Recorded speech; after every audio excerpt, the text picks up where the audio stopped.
Montana Territory, 1875. A land still raw from war. The first bullet caught Nathan Reed in the shoulder, spinning him halfway around before he regained his footing. The second tore through his side, hot as a branding iron. Not fatal, he'd survived worse during the war, but enough to make his vision blur at the edges. Ahead of him, Harlan Voss disappeared into the tree line, his laughter echoing across the empty valley.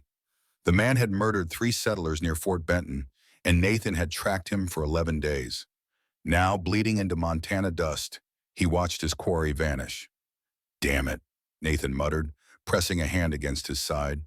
Blood seeped between his fingers, warm and steady. At 48, Nathan Reed was a man who had survived too much to die in an anonymous gulch. His weather-beaten face bore the marks of a difficult life, deep creases around ice-blue eyes, and a jagged scar that ran from his left temple to his jaw. His hair, once dark brown, now showed more gray than he cared to admit. He stumbled back to his horse, a sturdy dun gelding that hadn't spooked at the gunfire. The animal watched him with knowing eyes as Nathan pulled himself into the saddle with a grunt of pain. The bounty on Voss would have to wait. As the horse picked its way along the ridge, Nathan's mind drifted, the blood loss making the present moment hazy.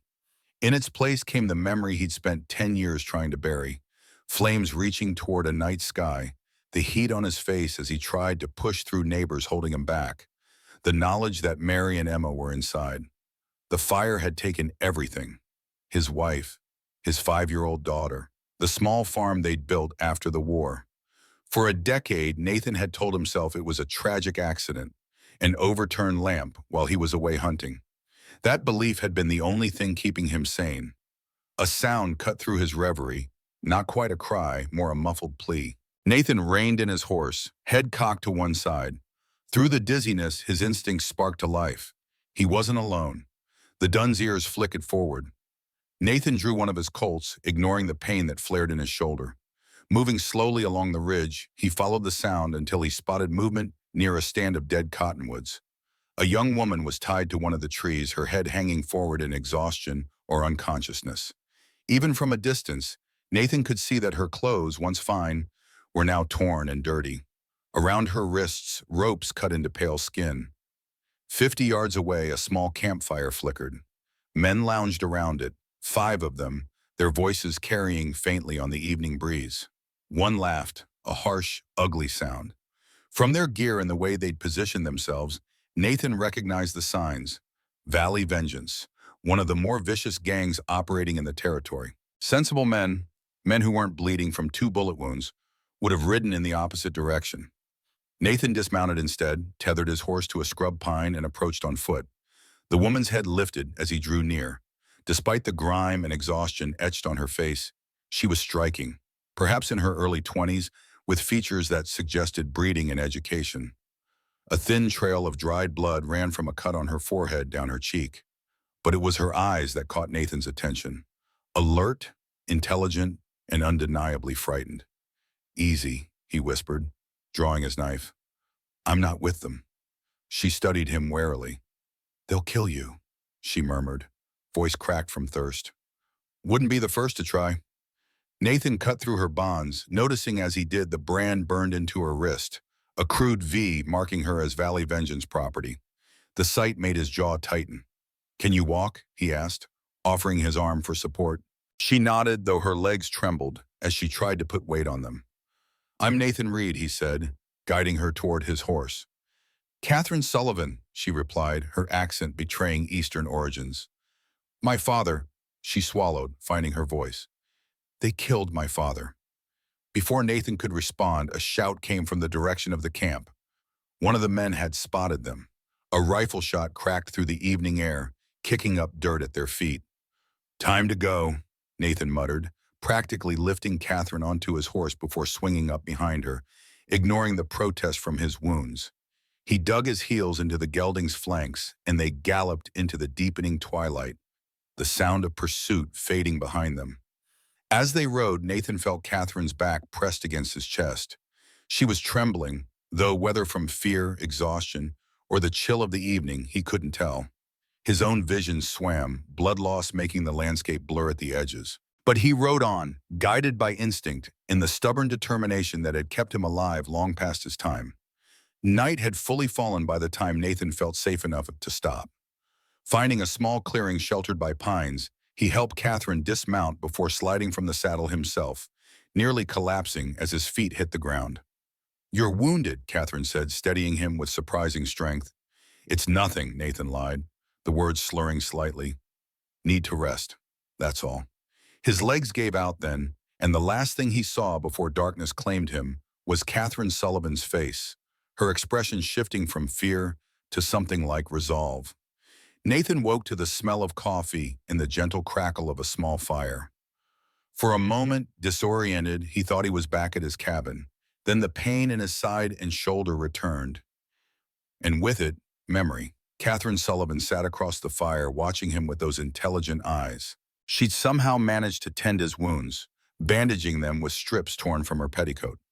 The coffee simmered in his own battered tin pot, presumably taken from his saddlebags. "You're tougher than you look," he said, his voice rough from sleep. A small smile touched her lips, though it didn't reach her eyes. "My father said the same." Nathan pushed himself up to a sitting position, wincing. "Your father," he began. "You said they killed him." The smile vanished. Catherine stared into the fire, her face hardening into something older than her years. "Benjamin Sullivan. He was a banker in Silver Creek. 3 weeks ago, Valley Vengeance robbed his bank. They didn't just take the money, they killed everyone inside. My father, the tellers, even a child who happened to be there with her mother." Nathan had heard about the Silver Creek massacre, even in his isolated existence. The brutality of it had shocked even the hardened frontier. "How did you end up with them?" he asked, accepting the cup of coffee she handed him. "I was visiting from Boston. They took me afterward." She hesitated, her hand unconsciously moving to cover the brand on her wrist. "Their leader, Blackwood, he kept asking about my father's papers, records he kept. Said I'd tell them eventually." Nathan studied her over the rim of his cup. What kind of records would make a man like Blackwood kidnap a banker's daughter? Catherine's eyes met his, suddenly cautious. "My father was more than a banker, Mr. Reed. During the war, he worked for the Treasury Department. After, he maintained connections. He discovered something, a conspiracy he called the Golden Circle. Men who want to tear this country apart again." Nathan had heard whispers of such things, former Confederate officers and sympathizers who couldn't accept the war's end, who dreamed of reigniting the conflict. Most were just bitter men talking over whiskey. But occasionally someone took action. "I need to get to Denver," Catherine continued. "My father sent documents there, evidence of what these men are planning. Something is going to happen on Independence Day." Nathan took another sip of coffee, buying time to think. The 4th of July was less than 2 weeks away. Whatever Catherine's father had discovered, it had cost him his life. And now the responsibility had fallen to his daughter, and by extension, to Nathan himself. "Redemption," he said finally. "It's a 2-day ride from here. There's someone there who might help us." Hope flickered across Catherine's face. "Thank you," she said simply. Nathan nodded, uncomfortable with gratitude. "Get some sleep. We leave at first light." As Catherine settled on the far side of the fire, Nathan remained sitting, his hand instinctively checking his Colt. He'd planned to track Voss, collect the bounty, then return to his solitary existence. Now he'd stumbled into something larger, something that stirred old ghosts he'd rather leave buried. From the ridge above their camp, Eleanor Winters lowered her field glasses. The woman was in her mid-40s, with streaks of gray in her dark hair and the weathered complexion of someone who spent much of her life outdoors. She watched the small camp below with a mixture of relief and apprehension, making notations in a small leather-bound journal. Emma was alive. Rebecca would have been grateful, but the path ahead was dangerous, and Nathan Reed had no idea what truly awaited him. Eleanor closed her journal. She would follow at a distance, and when the time was right, she would reveal what she knew. Morning brought a pale sun and the realization that Nathan's wounds, while painful, weren't life-threatening. Catherine had done a decent job cleaning and bandaging them, better than he'd expected from a banker's daughter from Boston. "My father insisted I learn practical skills," she explained. catching his surprised expression as she changed the dressing on his shoulder. He said a woman should never be completely dependent on others. Your father sounds like an unusual banker. Something like pride crossed her face. He was an unusual man. They broke camp efficiently, Catherine proving herself capable and unafraid of hard work. As they rode toward redemption, Nathan found himself studying her profile against the Montana sky. There was something familiar about her features that nagged at the edges of his mind, though he was certain they'd never met before. Tell me more about this golden circle, he said, partly to distract himself from the pain in his side, partly from genuine curiosity. Catherine hesitated. It's a network of former Confederate officers, politicians, and wealthy businessmen. They believe the Union should have been dissolved, that the South should have been allowed to secede. But they don't just want the old Confederacy, they want a new nation that stretches from Virginia to California, with Mexico and parts of Central America included. Ambitious, Nathan remarked dryly, and impossible without bloodshed. Her voice hardened. They're planning something, Mr. Reed, something to destabilize the federal government. My father believed they mean to assassinate President Grant during his Independence Day address in Denver. Nathan considered this.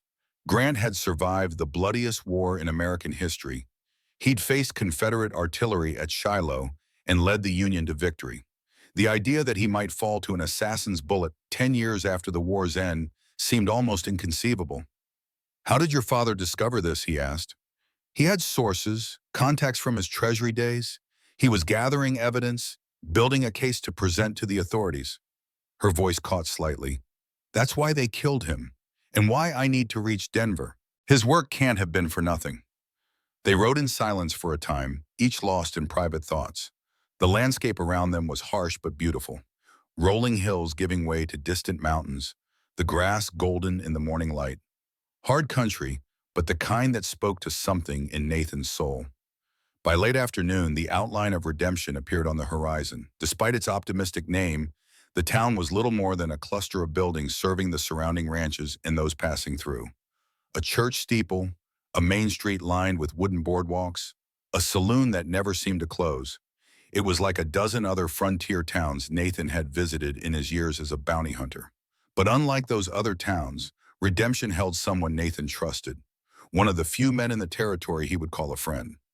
As they rode down the main street, Nathan noted the curious glances directed their way. A wounded man and a well-bred young woman made for an unusual sight, even in a place accustomed to strangers. He reined in front of a sturdy brick building with a sign proclaiming it the office of the county sheriff. Wait here, he told Catherine, dismounting stiffly. The door opened before he reached it. Sheriff Marcus Whitaker stood in the doorway, his weathered face breaking into a smile that quickly faded as he took in Nathan's condition. Reed, he said, stepping forward to clasp Nathan's arm. You look like hell. Feel worse, Nathan admitted. Whitaker was in his mid-60s, a tall man gone lean with age, silver hair cropped short beneath a battered hat. The star pinned to his vest gleamed in the afternoon sun. Like Nathan, he'd fought for the Union, though in a different regiment.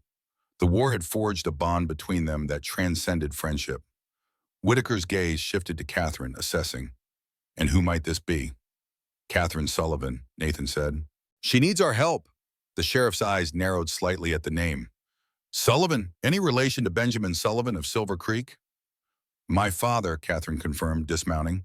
Despite her exhaustion and the state of her clothes, she carried herself with quiet dignity. Whitaker's expression softened with genuine sympathy.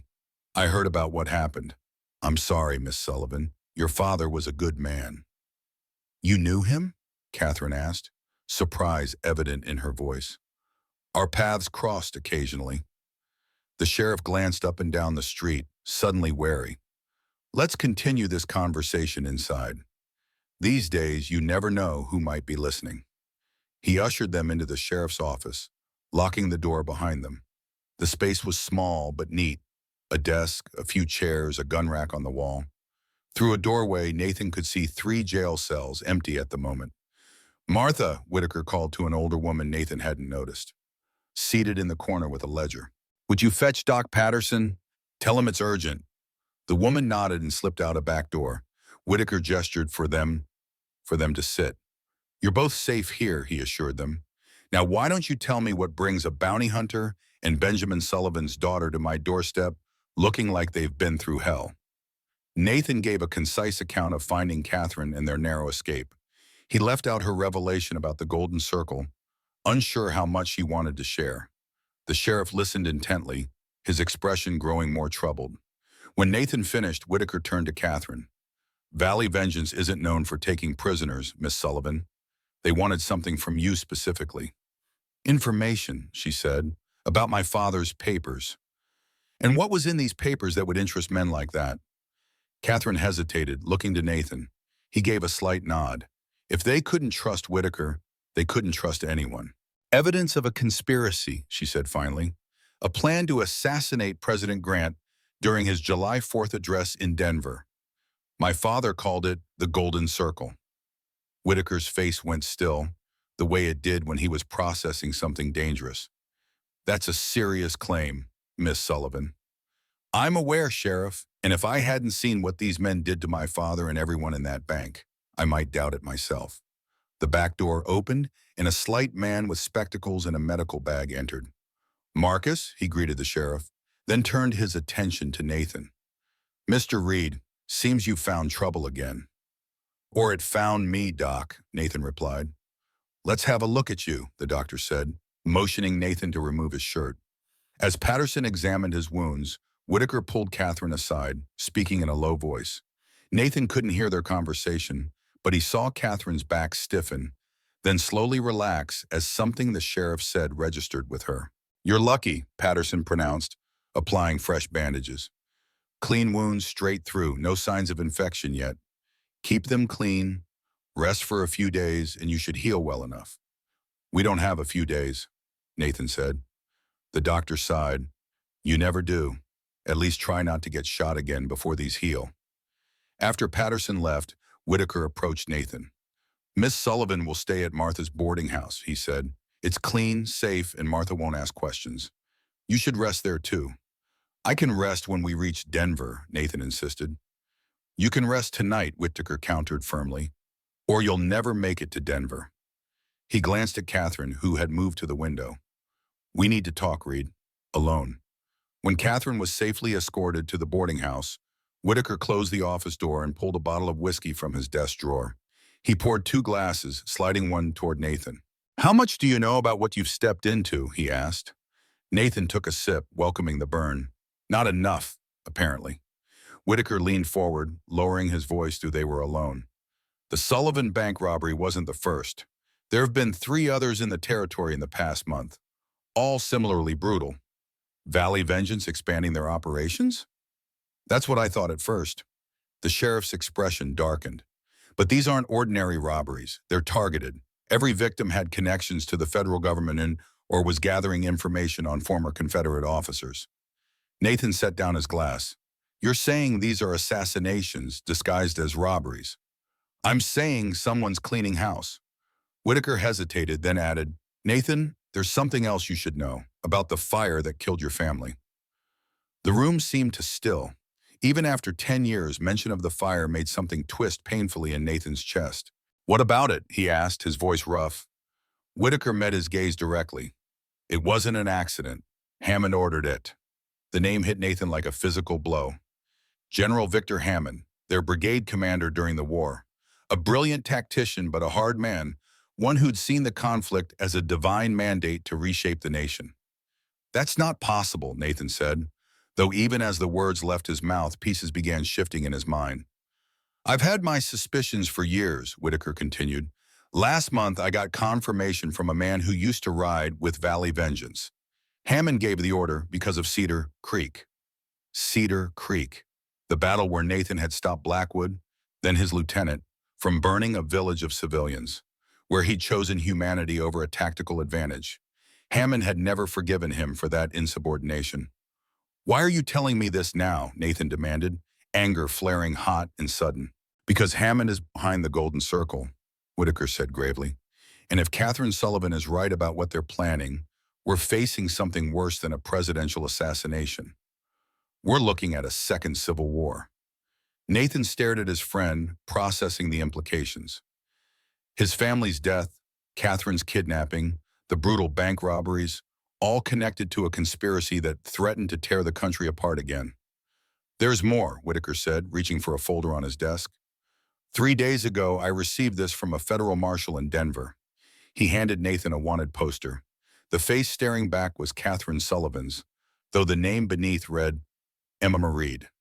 The charge, murder of Benjamin Sullivan. "This is horseshit," Nathan said flatly, tossing the poster onto the desk. "Of course it is," Whitaker agreed.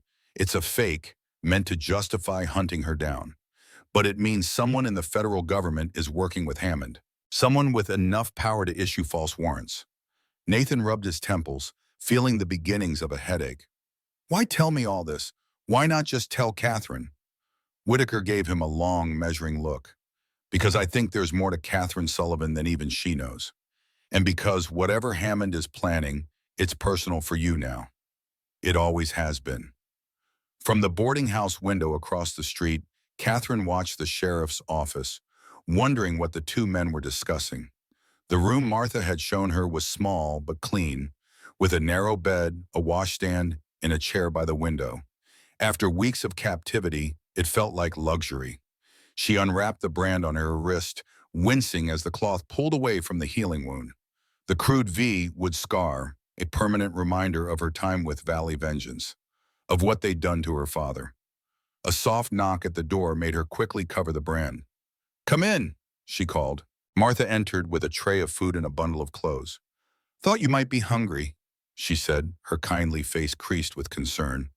"And I brought some things that might fit you. They belonged to my daughter before she moved to California." "Thank you," Catherine said, genuinely moved by the woman's thoughtfulness.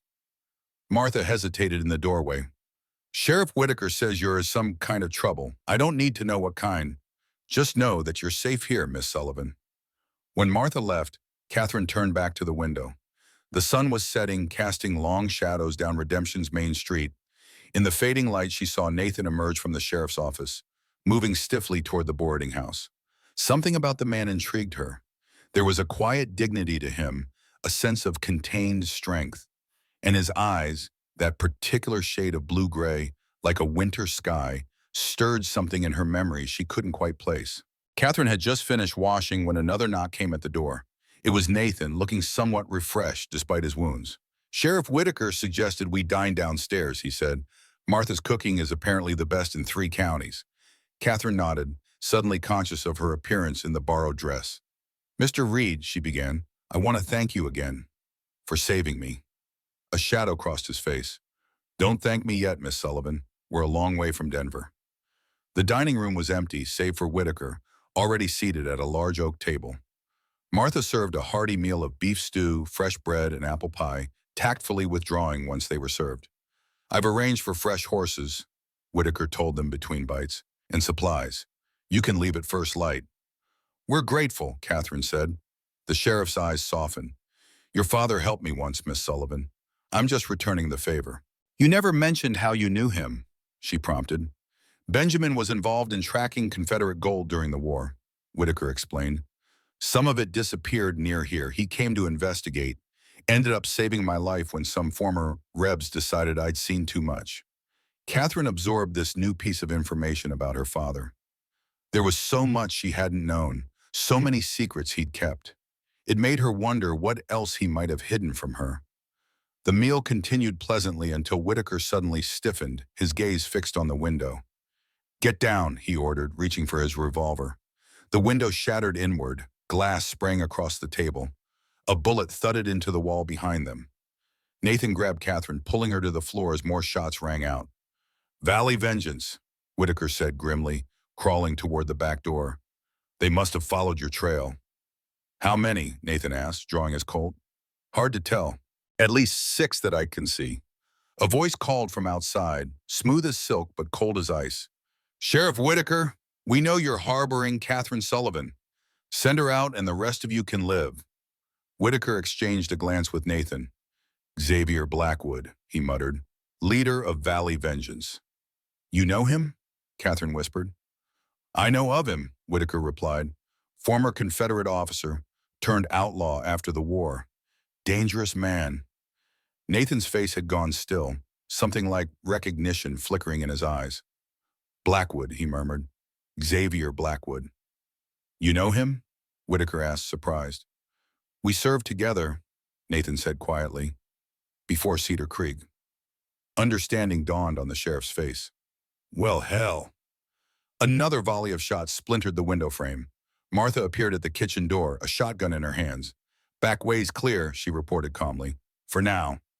We need to get out of here, Whitaker decided. Martha, is the tunnel accessible? The older woman nodded. Opened it last spring. Should be clear. Tunnel? Catherine asked.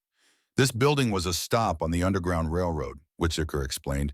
There's a passage that leads to a storage shed behind the livery stable. Martha, show them the way. I'll hold them off here. No, Nathan objected. You can't face them alone. The sheriff checked his revolver. I'm not planning to die today, Reed, but someone needs to buy you time, and I know this town better than you do. Before Nathan could argue further, Blackwood's voice called out again. Time's running out, Sheriff. Send out the Sullivan woman or we burn redemption to the ground. Starting with this building. Martha was already moving toward the kitchen, gesturing for them to follow. This way, quickly. Nathan hesitated, torn between loyalty to his friend and the need to protect Catherine. Go, Whitaker insisted. Get her to Denver. Stop whatever Hammond is planning. With a reluctant nod, Nathan took Catherine's arm, guiding her after Martha. The older woman led them through the kitchen to a pantry where she pushed aside a barrel to reveal a trapdoor. It's not a comfortable journey, she warned, lifting the heavy door, but it'll get you clear of town. The tunnel below was narrow and low-ceilinged, forcing them to stoop as they moved forward. Martha handed Nathan a lantern. Follow it straight through. It'll bring you out behind Jensen's livery. There are horses saddled and ready. Sheriff's orders. What about you? Catherine asked, concerned. Martha's weathered face creased in a smile. Don't worry about me, dear. I've weathered worse than Blackwood's bunch. As they descended into the tunnel, gunfire erupted above, the sound muffled by earth and stone. Nathan led the way, his tall frame awkwardly hunched, while Catherine followed close behind. Who is Blackwood to you? She asked softly, her voice echoing slightly in the confined space. Nathan was silent for several steps. He was my lieutenant during the war, he finally said. A good soldier, until Cedar Creek. What happened at Cedar Creek? The lantern light cast deep shadows across Nathan's face. We were tasked with clearing Confederate snipers from a small village. Blackwood wanted to burn it, with the civilians still inside. I refused the order. We fought. I thought I'd killed him. But he survived, Catherine concluded. Evidently. They continued in silence, the only sounds their footsteps and the distant, muted gunfire. The air grew damper as they progressed, the tunnel narrowing further. After what seemed an eternity of cramped movement, Nathan spotted a faint glow ahead, moonlight filtering through cracks in another trapdoor. He handed the lantern to Catherine and pushed upward, lifting the heavy door cautiously. They emerged into a small storage shed filled with hay and tools. Through gaps in the wooden walls, Nathan could see they were indeed behind the livery stable, just as Martha had promised. Outside, the night was alive with shouting and more gunfire, now concentrated around the boarding house. An orange glow lit the sky. They'd set the building ablaze, just as Blackwood had threatened. This way, Nathan whispered, leading Catherine around the back of the stable. Inside, they found 3 horses saddled and waiting, just as Martha had said. As they mounted, the stable door burst open. A tall figure stood silhouetted against the flames illuminating the street beyond. A man with a captain's bearing, despite his rough clothes. Nathan Reed, Xavier Blackwood said, his voice carrying the same smooth, cold quality it had when he'd called to Whitaker. It's been a long time. Nathan raised his Colt, aiming steadily at his former lieutenant. Not long enough, Xavier. In the flickering light, Catherine could see Blackwood clearly for the first time. He was perhaps Nathan's age, with aristocratic features and cold eyes. A jagged scar ran across his throat, a wound that should have killed him. Still protecting those who don't deserve it, I see, Blackwood remarked, nodding toward Catherine. Some things never change. The woman comes with me, Nathan said firmly. I'm afraid I can't allow that. Blackwood's hand moved toward his holster. She has an information that belongs to General Hammond. Hammond, Nathan repeated, the name like a curse. So it's true, he's behind all this. A thin smile curved Blackwood's lips. The general sends his regards. He's been waiting a long time to finish what began at Cedar Creek. And my family? Nathan's voice was dangerously quiet. Was that part of his revenge too? Something flickered across Blackwood's face. Surprise, perhaps, or something more complex. Your family? Before either man could speak again, a shot rang out from the stable loft. Blackwood staggered, clutching his shoulder. In the opening above, Sheriff Whitaker stood with a smoking rifle. Go, he shouted. Now! Nathan didn't hesitate. He spurred his horse forward, Catherine following close behind. They thundered past Blackwood, who was already recovering despite his wound. This isn't over, Reed, he called after them. It never is, Nathan muttered, as they galloped into the night, leaving redemption and its flames behind. They rode hard for hours, pushing the horses to their limits before finally stopping in a dense stand of pines. The night was clear and cold, the stars brilliant overhead. In the distance, the glow of redemption burning lit the horizon like a false dawn. Do you think Sheriff Whitaker survived? Catherine asked, dismounting stiffly. Nathan unsaddled his horse, movements economical despite his wounds. Marcus is hard to kill, and he knows that town better than Blackwood's men. He busied himself making a small, sheltered fire, careful to keep it hidden from any pursuing riders. Catherine helped as best she could, gathering kindling and unpacking the supply Whitaker had provided. The simple task created a fragile sense of normalcy, though both were acutely aware of the danger at their backs. Valley Vengeance would be tracking them at first light, if not sooner. Once the fire was established, Nathan checked his weapons. 2 Colt revolvers and a Winchester rifle, all meticulously maintained. Catherine watched his practiced movements, wondering about the path that had led this man from Union officer to bounty hunter. You should eat, Nathan said, offering her a portion of the jerky and hardtack from their supplies. Thank you. She accepted the meager meal, suddenly aware of how hungry she was. Mr. Reed, she began hesitantly, what Blackwood said about your family. I'm sorry. Nathan's face closed off, the firelight casting deep shadows across his features. It was a long time ago. How long? She asked softly. A muscle worked in his jaw. 10 years, just after the war ended. Something in his voice made Catherine pause.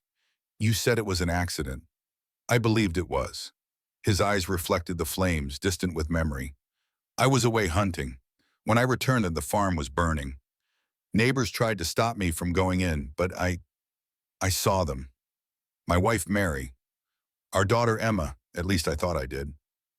But now Whitaker says Hammond ordered it, Catherine said, because of what happened at Cedar Creek. Nathan nodded grimly. Hammond never forgave insubordination. I cost him a tactical advantage when I refused to burn that village. His gaze met hers. I never imagined he'd make my family pay the price. The confession hung in the night air between them. Catherine felt the weight of it, understanding for the first time the burden this man had carried for a decade. Tell me about Cedar Creek, she requested, partly from genuine interest, partly to give him something to focus on beyond the raw wound Whitaker had reopened. Nathan was silent for so long she thought he wouldn't answer. Then he began speaking, his voice low and measured. It was 1864. We were tasked with clearing a strategic crossing. Confederate snipers had positioned themselves in a small village, mostly women, children, and older men. The men of fighting age were already gone to war on both sides. He paused, poking at the fire with a stick. Blackwood argued that burning them out was the most efficient solution. I refused. You saved those people, Catherine said, at a cost. We lost good men taking that position house by house. His expression hardened. Blackwood couldn't accept it. He tried to carry out the burning anyway. We fought. My bullet caught him in the throat. By all rights, he should have died there. But Hammond blamed you for the losses. Nathan nodded. He transferred me to another unit afterward. Last I heard of him until tonight, he'd been promoted to general before Appomattox. Catherine absorbed this, connecting it to what she knew of her father's investigation. Hammond must be the leader of the Golden Circle, she concluded. It fits what my father discovered. a high-ranking former officer with resources and connections, and a grudge against the Union that goes beyond the normal bitterness of defeat, Nathan added. The fire crackled between them, its warmth a small comfort against the night's chill. For a long while, neither spoke, each lost in private thoughts. It was Catherine who finally broke the silence. I have nightmares, she admitted quietly. Not just about what happened to my father, but older ones. A house burning. A woman screaming my name, except it's not my name she's calling. Nathan looked at her sharply. What does she call you? Catherine hesitated, suddenly uncertain why she'd shared this. Elizabeth, she said finally. Sometimes Emma. I've had these dreams for as long as I can remember. My father said they were just dreams, but you're not so sure, Nathan finished for her. She shook her head. They feel like memories, especially the burning house. Nathan studied her across the fire, his expression unreadable. Something was stirring in the back of his mind, a possibility so unlikely, yet the sound of a branch snapping nearby brought him instantly alert, hand moving to his Colt. Don't shoot, came a woman's voice from the darkness. I'm a friend. A figure emerged from the trees, a woman in her 40s, dressed in practical frontier clothing, a rifle held non-threateningly at her side. Eleanor Winters, she introduced herself. I've been tracking you since Montana. Nathan kept his Colt aiming steadily. Give me one good reason not to consider you a threat. Because I know the truth about Catherine Sullivan, the woman replied calmly, and about Rebecca Reed. The name hit Nathan like a physical blow. Rebecca, he repeated, his voice suddenly hoarse. How do you know that name? She was my cousin, Eleanor said, stepping closer to the firelight. Her face showed lines of hardship and weather, but her eyes were kind and intelligent. May I join you? It's a long story, and one better told sitting down.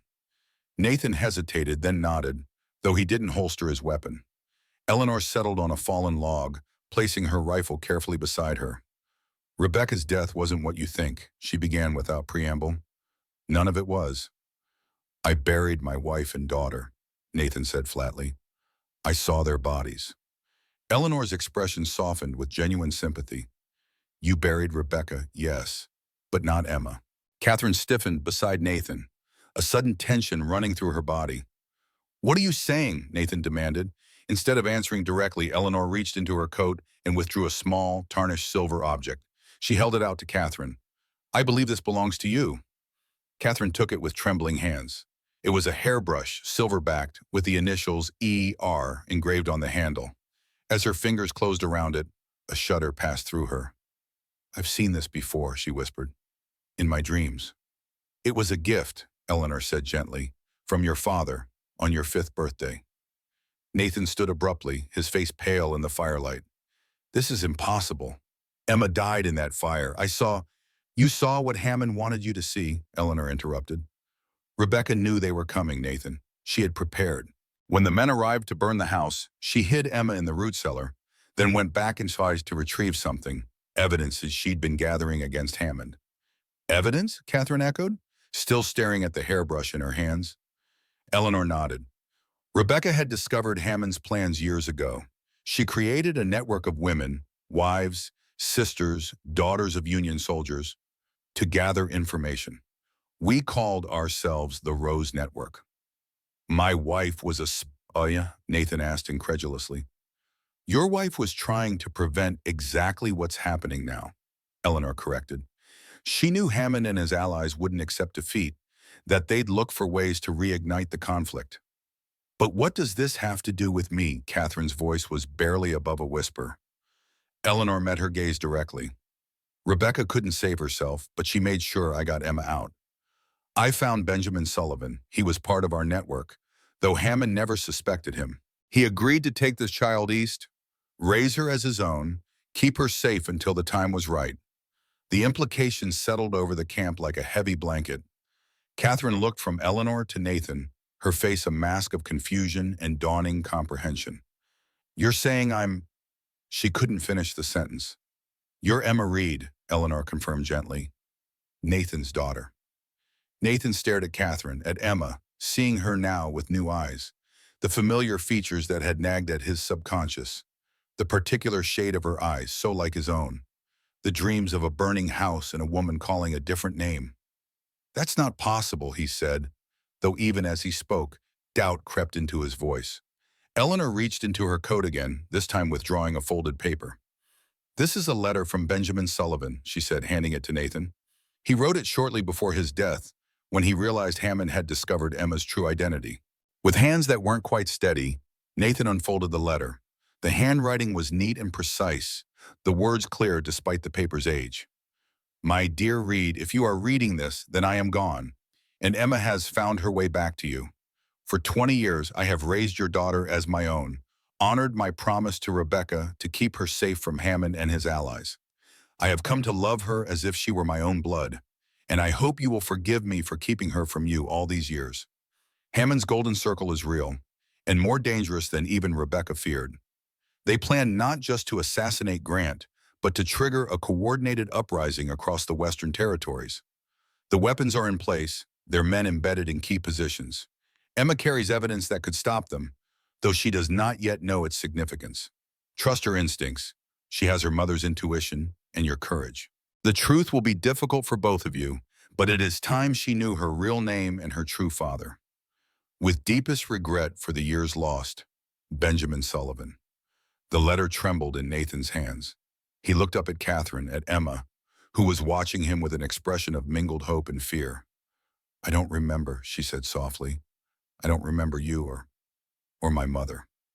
You were only 5, Eleanor said, and Benjamin thought it safer if you believed you were his daughter.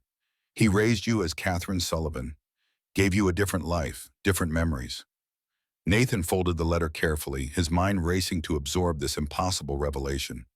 The daughter he had mourned for 10 years sat across from him, a grown woman with no memory of her true father. Hammond knows, Eleanor continued. That's why he ordered the bank robbery, why he had Benjamin killed. Sullivan was going to reveal everything, the golden circle, Hammond's plans, and Emma's true identity. And my mother, Catherine, Emma said. She really did die in the fire? Eleanor's expression softened. Rebecca went back into the house for her journals. She had documented everything about Hammond's network. The fire, it spread too quickly. She couldn't get out. A heavy silence fell over the camp. Nathan stood and walked a few paces away, needing distance to process what he'd learned. His daughter was alive. The child he'd believed dead for a decade sat by the fire, holding the silver brush he'd given her on her last birthday. Why now? He asked finally, turning back to Eleanor. Why reveal this now? Because Hammond is ready to implement his plan, Eleanor replied. On Independence Day, when Grant speaks in Denver, the Golden Circle will make its move. If they succeed, thousands will die, and the country will be plunged back into war. My father, Benjamin, Catherine corrected herself, the name suddenly strange on her tongue. He sent evidence to Denver, documentation of the conspiracy. Eleanor nodded. To a federal marshal named Cooper, but Cooper hasn't reported in for weeks. We fear Hammond's people may have reached him. So we continued to Denver, Nathan decided, his voice steadier than he felt. Yes, Eleanor agreed, but not by any route they would expect. Hammond will have men watching every road and pass. Catherine stood, her face set with new determination. Then we make our own path. Benjamin Sullivan didn't die for nothing. Neither did Rebecca Reed. The name of his wife on her lips made Nathan's heart constrict. This young woman was a stranger to him, yet she carried his blood and Rebecca's courage. Whatever came next, he would not lose her again. As dawn broke over the eastern hills, the three prepared to break camp. Their journey to Denver would be perilous, with Valley Vengeance and Hammond's other agents hunting them every step of the way. But now they had something beyond evidence driving them, a chance to reclaim a family shattered by betrayal and violence. Eleanor doused the fire while Catherine, still more comfortable with that name than Emma, packed their supplies. Nathan saddled the horses, his movements mechanical while his mind grappled with the night's revelations. A daughter returned from the grave, a wife who had been braver and more resourceful than he'd ever known, and a conspiracy spanning a decade, born from the bitter ashes of a war that had never truly ended. As they mounted to ride, Nathan looked at Catherine, seeing shadows of Rebecca in her features. She met his gaze, a tentative smile touching her lips. Ready? He asked simply. She nodded, straightening her shoulders. Ready, Father? The word hung between them, unfamiliar yet right. Nathan felt something shift in his chest, a pain so long carried it had become part of him, beginning finally to ease. They rode west as the sun climbed higher, three figures against the vast Montana landscape, carrying with them a truth that might save a nation and a family trying to find its way back from the dead. The mountains rose before them like ancient sentinels as Nathan led their small party along game trails and forgotten mining paths. Catherine, or Emma, a name that still felt foreign, rode in silence, the silver hairbrush wrapped in cloth in her saddlebag, a tangible link to a past she couldn't remember. For 23 years, she had been Catherine Sullivan, daughter of Benjamin Sullivan, raised in Boston society. Now she was told that life had been built on necessary lies, that her true identity was Emma Reed, daughter of a bounty hunter and a woman who had died trying to prevent a conspiracy. They made camp that evening in a sheltered hollow near a small stream. While Nathan hunted, Eleanor helped Catherine gather firewood. "I still don't remember," Catherine admitted softly. "I keep trying to recall something, anything, about my life before Benjamin took me east. But there's nothing concrete, just fragments." "You were only 5, Emma. And the trauma of that night, it's not surprising that your mind protected you by burying those memories." "But shouldn't I feel something? He's supposedly my father, yet he feels like a stranger." "Give it time," Eleanor advised. "For both of you. This isn't easy for Nathan either. He buried you once, at least he thought he did." "Benjamin was the only father I knew," Catherine said, her voice catching. "He taught me everything." "How can I just set that aside?" "No one's asking you to," Eleanor said gently. "Benjamin loved you as his own. He protected you at the cost of his life. That love was real, even if your relationship began with a deception." That night, as they sat around the fire eating rabbit stew Eleanor had prepared, Catherine's recurring dreams returned with new significance.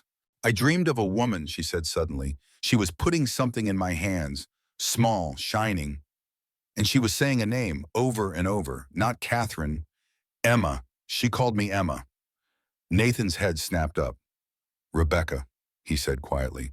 "She gave you that silver brush on your 5th birthday." "Why can I remember that moment, but nothing else?" Catherine asked, frustration edging her voice. "Perhaps," Nathan suggested hesitantly, "some part of you always knew, always remembered, even if your waking mind couldn't access it." The possibility hung in the night air, offering a fragile bridge between past and present. Catherine was about to respond when a sharp cry pierced the darkness, the distressed whinny of one of their horses. Nathan was on his feet instantly, rifle in hand. "Stay here," he ordered, moving toward the picket line. A shot cracked through the stillness, followed by Nathan's shout. "Riders coming in! Douse the fire!" Eleanor kicked dirt over the flames while Catherine gathered their essential gear. "How many?" she called to Nathan as he reappeared. "At least 6, he replied grimly. "Valley Vengeance. They must have picked up our trail after redemption." "Or they were warned to watch the high passes," Eleanor suggested. "Hammond has eyes everywhere." They mounted quickly, abandoning the campsite. Nathan led them up a steep game trail that climbed the mountainside, the horses struggling for purchase on loose shale. Behind them, shouts indicated their pursuers had found the abandoned camp. The trail narrowed, forcing them to ride single file along a precarious ledge. Far below, moonlight glinted on a rushing stream, the water a silver ribbon cutting through black stone. "There!" Eleanor pointed to a dark opening in the cliff face, an abandoned mine shaft, its timbers weathered but intact. They dismounted and led the horses inside. The mine was cool and damp, smelling of earth and old explosives. "We can't stay here long," Nathan cautioned. "These old shafts aren't stable." A sudden noise from outside froze them, approaching horses. Nathan extinguished his match, plunging them into darkness. They stood motionless as riders passed by the mine entrance. "They're heading up the trail," Eleanor whispered. "They think we continued climbing." "We'll wait an hour, then double back," Nathan decided. "Head west instead of north." A low rumble shook the mine shaft, distant at first, then growing in intensity until small rocks began to fall from the ceiling. "Earthquake!" Eleanor shouted as the ground heaved beneath them. The horses panicked, pulling free and bolting toward the entrance. Part of the ceiling collapsed, sending dust billowing through the shaft. Nathan grabbed Catherine, pulling her deeper as more timbers gave way behind them. Through the chaos, Catherine caught a glimpse of Eleanor trapped beneath a fallen support beam, blood streaming from a gash on her forehead. "Help her!" she cried, but it was too late. The passage between them and Eleanor disappeared in a cascade of rock and timber. The earthquake subsided as quickly as it had begun, leaving them in pitch darkness. "Eleanor!" Nathan called, his voice muffled by the close confines. No answer came from beyond the collapsed section. Nathan struck another match, revealing their predicament. The tunnel behind them had completely collapsed, cutting them off from Eleanor and the entrance. Ahead, the mine shaft continued deeper into the mountain. "We're trapped," Catherine said, the reality sinking in. "We can't dig through this without causing another collapse.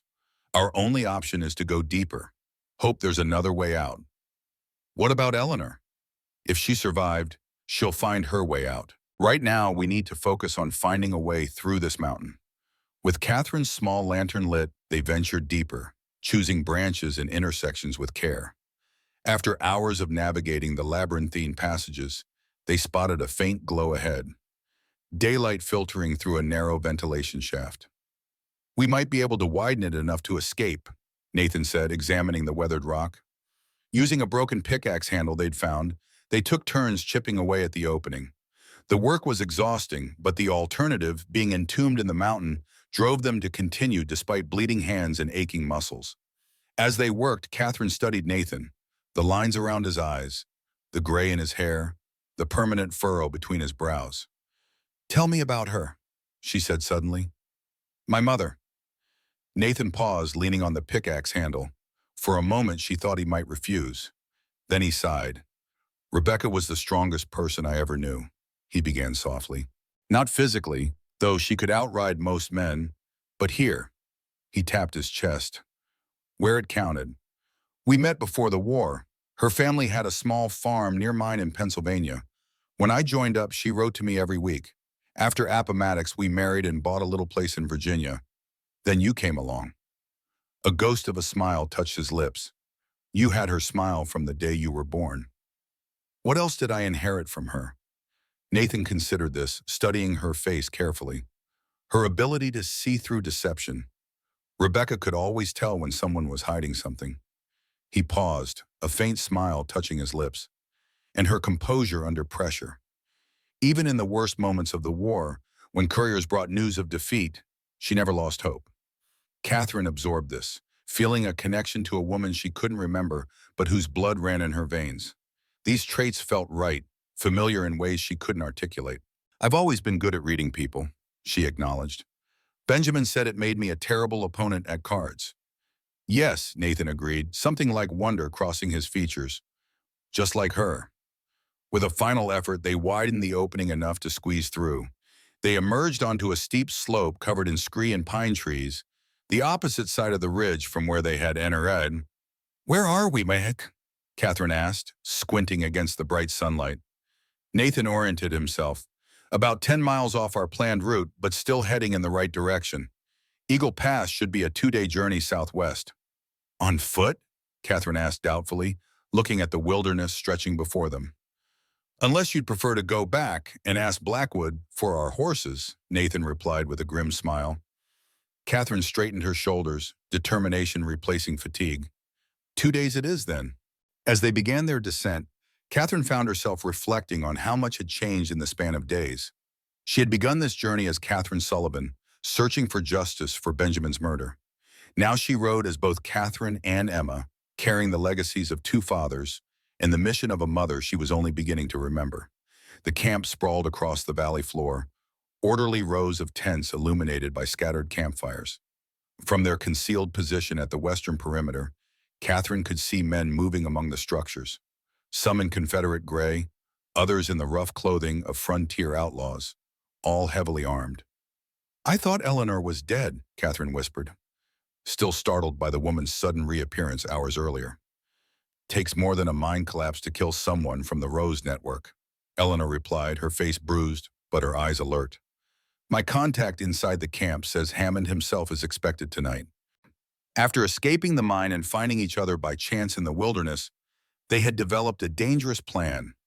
infiltrate Blackwood's camp disguised as supply workers. Eleanor's contact, a woman named Sarah who worked as a cook in the camp, led them to a small supply wagon partially hidden in a stand of cottonwoods and helped them change into appropriate clothing.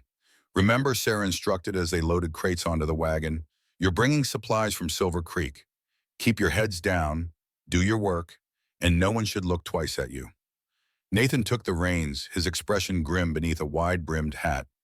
"If we're separated, meet back at this spot. Don't wait more than an hour." Two guards stopped them at the camp perimeter, checking the wagon's contents with disinterested efficiency. Catherine kept her eyes downcast, channeling the demeanor of a shopkeeper's daughter. "Sullivan's, eh?" one guard remarked. "Thought that place was shut down after what happened to the banker." "New management," Sarah replied smoothly. "Townsfolk need supplies, no matter who's running things." They reached the quartermaster's tent without incident and began unloading supplies. Sarah engaged the quartermaster in casual conversation while Nathan, Catherine, and Eleanor worked. "General's bringing 20 more men," the quartermaster told Sarah. "Heading to Denver day after tomorrow. Big doings for Independence Day, from what I hear." A commotion near the camp entrance caught their attention. Riders approaching, surrounding a central figure on a magnificent black stallion. "The general," the quartermaster announced. "Right on time." General Victor Hammond cut an imposing figure, tall and straight-backed despite his years, with a full white beard and the bearing of a man accustomed to absolute authority. He wore civilian clothes, but there was no mistaking the military precision in his posture. Nathan had gone very still, his face expressionless, but his eyes burning with intensity. This was the man who had ordered his family's death, who had robbed him of a decade with his daughter. "Nathan," Eleanor murmured in warning. He gave a slight nod, forcing himself to continue working. But his movements had changed, become mechanical, as if every ounce of his will was devoted to restraining himself. Hammond and Blackwood disappeared inside the command tent, followed by several officers from the general's escort.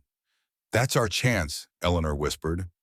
"Sarah, can you create a distraction?" Sarah nodded.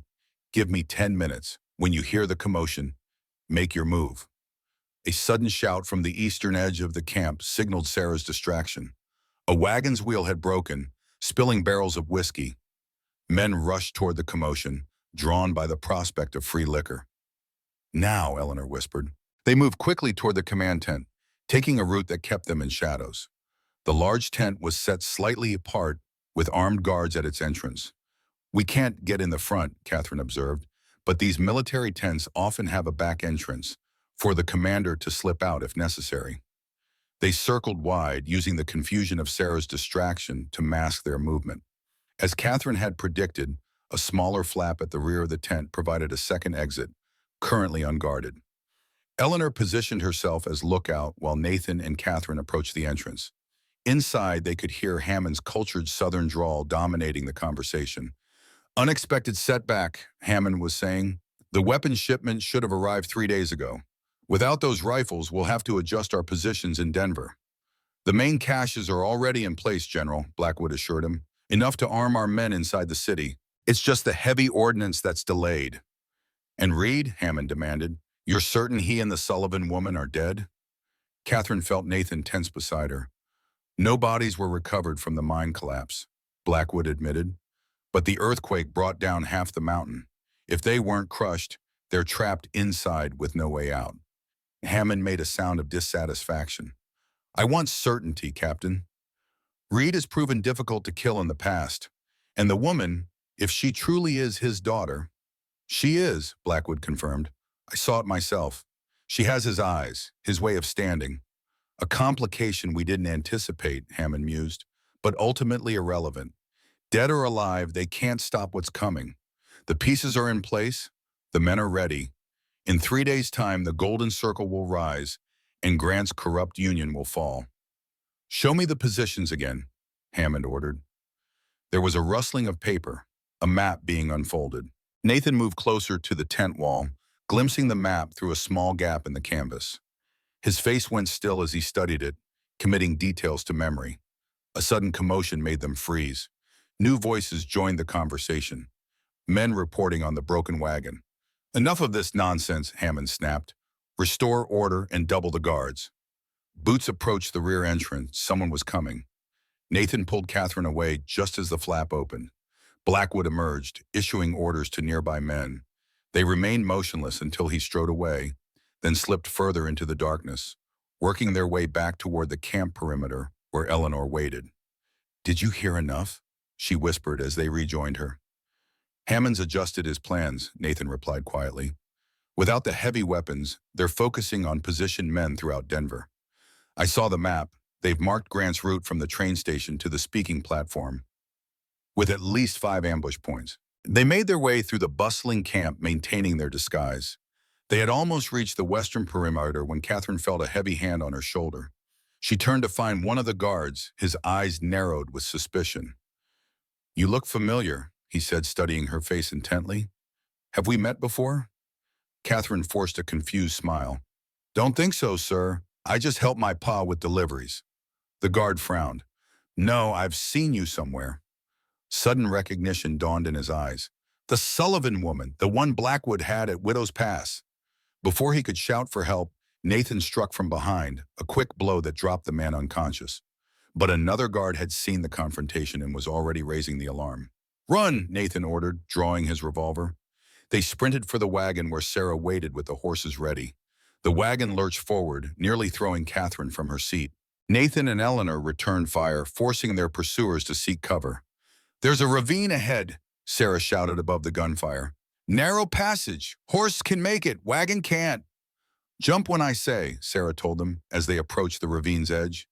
They leapt from the moving vehicle, hitting the ground hard and rolling toward the shadowed crevice. The wagon continued forward, crashing down into the ravine with a splintering of wood. At the bottom, 3 horses waited, tethered to a withered juniper. Sarah quickly untied them, handing the reins to Nathan. "Take the north trail," she instructed. "It circles back east, away from Hammond's men. I'll draw them west." "Come with us," Catherine urged. Sarah shook her head. "My place is here. The Rose Network needs eyes in Hammond's camp now more than ever." Eleanor clasped Sarah's hand briefly. Rebecca would be proud. With that simple acknowledgement, they mounted the waiting horses. Nathan led the way along the narrow trail that wound through the ravine, while Sarah disappeared into the darkness, headed in the opposite direction. The sound of pursuit faded as they rode deeper into the maze of stone and shadow. Hammond believed them dead, a temporary advantage, but one that wouldn't last once Blackwood's men reported the encounter. "What now?" Catherine asked as they emerged onto open ground. "We ride for Denver," Nathan decided. "Hard and fast, avoiding the main trails. If Sarah's directions are good, we can make it by tomorrow night. In time to warn Cooper if he's still alive," Eleanor added. As they rode through the night, Catherine reflected on how much had changed. She had begun this journey as Catherine Sullivan, seeking justice for Benjamin's murder. Now she rode as both Catherine and Emma, carrying the legacies of 2 fathers and the mission of a mother she was only beginning to remember. The abandoned stagecoach station appeared suddenly, a low, weathered structure of wood and stone. After riding through the night and most of the following day, the sight of shelter was welcome. "Eleanor?" Nathan questioned, reining in his exhausted mount. She nodded. "Safe house. Rose Network has dozens like it across the territories." The station seemed deserted, but as they approached, Catherine noticed small details suggesting otherwise. The lack of weeds around the entrance, a thin tendril of smoke rising from the chimney. Eleanor dismounted and knocked in a distinct pattern. The door opened to reveal an older woman, her face lined with age but keen-eyed. "Winters," she acknowledged, her gaze shifting to Nathan and Catherine. "These the ones Sarah telegraphed about?" "Reed and his daughter," Eleanor confirmed. "They need rest and supplies. And we have information for the network." Inside, the main room was simply furnished. A stone fireplace, several chairs, a table strewn with maps and papers, and narrow bunks built into the walls. 2 more women were present, one middle-aged with the capable hands of a frontier wife, the other barely 20, dressed in men's clothing with a revolver holstered at her hip. "Martha tends the station," Eleanor explained. "Sarah's sister. Clara's our messenger, and Jessie scouts the trails between here and Denver." The young woman in men's clothing gave a curt nod. "Heard about you, Reed. You were at Cold Harbor with my father." "Your father?" Captain James Mercer, Jesse replied. 5th Michigan Infantry. While Martha prepared a meal, Eleanor spread a map of Denver on the table. Cooper's gone silent, Clara reported gravely. No communication for 3 weeks. His last message mentioned finding evidence of Hammond's men infiltrating the federal marshal's office. Or dead, Eleanor concluded. Either way, we can't count on his help. Nathan studied the map, tracing the routes Hammond had marked. Grant arrives by train on July 3rd, he said. Special car, heavy security. Hammond's men are positioned here, here, and here. He indicated points along the route from the station to the hotel where the president would stay. More men here, he continued, marking the plaza where Grant would give his Independence Day address. Without the heavy weapons, they'll rely on coordinated rifle fire from multiple positions. Catherine leaned forward. It's not just about killing Grant, she said. It's about the symbolism, assassinating the president on Independence Day in a Western territory 10 years after the war. Hammond wants to show that the federal government can't protect its own leader, can't control its own lands. A spark to ignite wider rebellion, Eleanor agreed, especially with similar attacks planned in other cities. We need to warn Grant, Catherine insisted. Clara shook her head. Hammond has men in the federal marshal's office. If Cooper was compromised, any warning sent through official channels could be intercepted. Then we go directly to the president, Nathan decided. Easier said than done, Jesse pointed out. Grant travels with a substantial escort. Eleanor had been studying the map in silence. We don't need to reach Grant himself, she said. Just someone close to him who isn't part of Hammond's conspiracy. Her finger settled on a point on the map. James Cooper may be missing, but his sister Abigail is in Denver.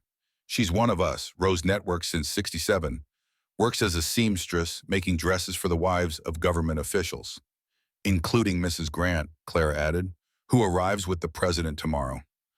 A path forward began to take shape, not direct confrontation with Hammond's forces, but a more subtle approach using the same networks Rebecca had employed. We enter Denver separately, Eleanor outlined. Catherine and I through the south gate, as ladies returning from visiting relatives. Nathan from the east, as a trader.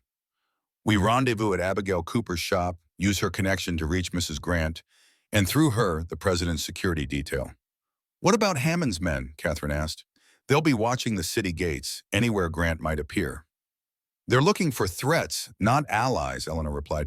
Armed men, not women with sewing baskets. As they finalized the details, Catherine found herself studying the women of the Rose Network with newfound appreciation. These weren't soldiers or politicians, but ordinary women who had found extraordinary courage when circumstances demanded it. My mother built this, she said softly. All of you, connected across thousands of miles, watching, waiting, protecting the peace others fought to win. Martha looked up with a sad smile. Rebecca saw what many didn't, that the war wouldn't truly end on the battlefield. Some wounds cut too deep, some hatreds burned too hot. She knew men like Hammond would never accept defeat. She was always 3 steps ahead, Eleanor added. Even in death, she laid groundwork that's only now bearing fruit. The evidence Benjamin sent to Cooper, the network she established. She was fighting Hammond long before any of us realized the threat he posed. After the meal, while the others prepared supplies, Catherine found a moment alone with Nathan. What are you thinking, she asked, settling beside him as he cleaned his revolver. About Hammond, about what happens after we stop him. Justice, Catherine said simply. Is it justice I want, or vengeance? Hard to separate the two after all these years. Catherine considered this. Benjamin used to say that justice looks to restore what's broken, while vengeance seeks only to break in return. Wise man, Nathan acknowledged, but some things can't be restored. Rebecca can't be brought back. The years we lost can't be reclaimed. No, Catherine agreed softly, but perhaps justice isn't about making whole what's broken, but about preventing further breaking. Stopping Hammond isn't just about what he did to our family, it's about what he would do to countless others. Nathan studied her face, seeing echoes of Rebecca's clarity. You sound like your mother, he said, a note of wonder in his voice. I wish I had known her. Really known her, not just through dreams and others' memories. You would have loved each other, Nathan said, his voice rough with emotion. She would be proud of the woman you've become. with Benjamin's help. The acknowledgement of Sullivan's role touched Catherine deeply. Nathan was offering not jealousy but gratitude for the man who had raised his daughter when he could not. I think, she said carefully, that I've been fortunate in my fathers. Both of them. The simple statement bridged years of separation and misunderstanding. Catherine Sullivan and Emma Reed were finding harmony within one heart. Their moment was interrupted by Jesse's return from scouting. "Riders," she reported tersely. "Hammond's men, coming from the north. 8, maybe 10. They'll reach the station by midnight." "Then we change the plan," Nathan decided. "Split up. Catherine and Eleanor take the western trail, circle around to approach Denver from the south as planned. I'll create a diversion, lead the riders east." "Too risky," Eleanor objected. "If they catch you alone—" "I'm not planning to be caught," Nathan cut her off. "I know these lands better than Hammond's men. I'll lose them in the high country, then meet you at Abigail Cooper's shop tomorrow evening." Catherine wanted to protest, unwilling to be separated so soon after finding him. But the logic was sound. Divide Hammond's forces, increase their chances of reaching Denver undetected. "Promise me you'll be careful," she said, surprising herself with the depth of concern. Nathan's eyes softened momentarily. "I promise." The next hour was a flurry of preparation. As dusk settled, casting long shadows across the weathered station, Catherine found herself standing before Nathan, struggling to find words. "I'll see you in Denver," he said simply. She nodded, then impulsively reached up to embrace him, the first such contact between them. Nathan stiffened momentarily in surprise, then his arms came around her, strong and certain. "Be safe, Father," she whispered against his shoulder. "You too, daughter." With that simple exchange, they parted. Nathan riding east into the gathering darkness, Catherine and Eleanor heading west toward distant mountains. The Rose Network women remained at the station, ready to misdirect Hammond's men when they arrived. Denver lay ahead, and with it, the culmination of Hammond's conspiracy. But beyond that, if they survived, lay possibility, the chance to build a relationship from the fragments of their shattered past, to honor both Rebecca's sacrifice and Benjamin's care. With that hope sustaining her, Catherine turned her face toward the city, toward the final confrontation with the man who had nearly destroyed her family and whose ambition threatened to tear apart a nation still healing from its deepest wounds. The city of Denver hummed with anticipation as July 3rd dawned clear and bright. American flags hung from nearly every building. Red, white, and blue bunting draped across storefronts, and posters announcing President Grant's arrival on papered walls throughout the bustling streets. The celebratory atmosphere stood in stark contrast to Catherine's knowledge of what lurked beneath the surface. Hammond's men positioned throughout the city, waiting for their signal to strike. Catherine and Eleanor had arrived shortly before midnight, entering through the southern gate disguised as women returning from a country visit. They had found Abigail Cooper's dress shop without incident, the seamstress waiting anxiously for their arrival. Now, as morning light filtered through the shop's front windows, Catherine studied the street outside. Denver citizens moved about their business, oblivious to the danger in their midst. Families with children, shopkeepers arranging patriotic displays, soldiers in dress uniform preparing for the president's arrival, all potential victims if Hammond's plan succeeded. "Any sign of Nathan?" Eleanor asked, joining her at the window. Catherine shook her head. "Not yet." Worry gnawed at her. Nathan should have reached Denver by now if all had gone well. The possibility that Hammond's men had intercepted him hung unspoken between them. "He'll come," Eleanor said with a certainty Catherine wished she could share. "Nathan Reed is as stubborn as they come." Abigail Cooper emerged from the back room carrying a tray with coffee and freshly baked bread. In the light of day, Catherine could better appreciate the seamstress's calm competence. She was perhaps 60, with silver-streaked dark hair pulled into a practical bun, her movements precise from years of detailed work with needle and thread. "Mrs. Grant's fitting is scheduled for 4 o'clock, Abigail informed them, setting down the tray. "That gives us time to prepare our approach. We can't simply blurt out accusations of conspiracy. We need evidence she'll find compelling." Catherine touched the document James Cooper had left, the map marking Hammond's agents within the government. "Will this be enough?" "Perhaps," Abigail said, considering, "but without James to authenticate it." "We need Nathan," Catherine concluded. "He saw Hammond's map, heard their plans directly." Eleanor nodded grimly. And if he doesn't arrive in time? The question hung in the air, unanswered. They all knew the stakes. If they failed to convince Mrs. Grant of the danger, hundreds might die tomorrow, and the fragile peace that had held since Appomattox might shatter beyond repair. I've prepared disguises, Abigail said, changing the subject. You'll pose as my assistants during the First Lady's fitting. Eleanor, you'll need to remain in the background. Your face is known to some in government circles. Catherine, you'll assist me directly. Catherine nodded, grateful for the seamstress's meticulous planning. And if we manage to warn Mrs. Grant? Julia Grant is no delicate flower, Abigail replied with a hint of admiration. She's been her husband's fiercest defender since his days as a struggling lieutenant. If she believes us, she'll ensure the president's security detail takes appropriate measures. A knock at the shop's back door interrupted their discussion. Eleanor moved quickly to the window, peering cautiously through the curtain before her face relaxed in relief. It's Nathan, she confirmed, hurrying to unlock the door. He entered with the cautious movements of a hunted man, his clothes dust-covered, his face haggard from hard riding and little sleep. But his eyes were alert, sweeping the room for potential threats before settling on Catherine. You made it, she said simply, unexpected emotion constricting her throat. Nathan nodded, accepting the cup of coffee Abigail pressed into his hands. Took the long way. Hammond's men are everywhere. Checkpoints on every major road into the city, plainclothes spotters at the train station and hotel. They're expecting us, Eleanor concluded. Not specifically, Nathan corrected, sinking into a chair with barely disguised exhaustion. They're watching for any threat to their operation, but they don't know we survived the mine, don't know we've reached Denver. Those small advantages, Abigail murmured, but we'll take what we can get. While Nathan ate and cleaned up, they brought him up to date on their plan to approach Mrs. Grant during her fitting. He listened intently, his expression growing more troubled with each detail. It's risky, he concluded. Even if we convince the First Lady, Hammond's network is extensive. He has men in the federal marshal's office, possibly in Grant's own security detail. What alternative do we have? Catherine challenged. We can't reach Grant directly. His escort is too tight. And we can't go to the local authorities when we don't know who's compromised.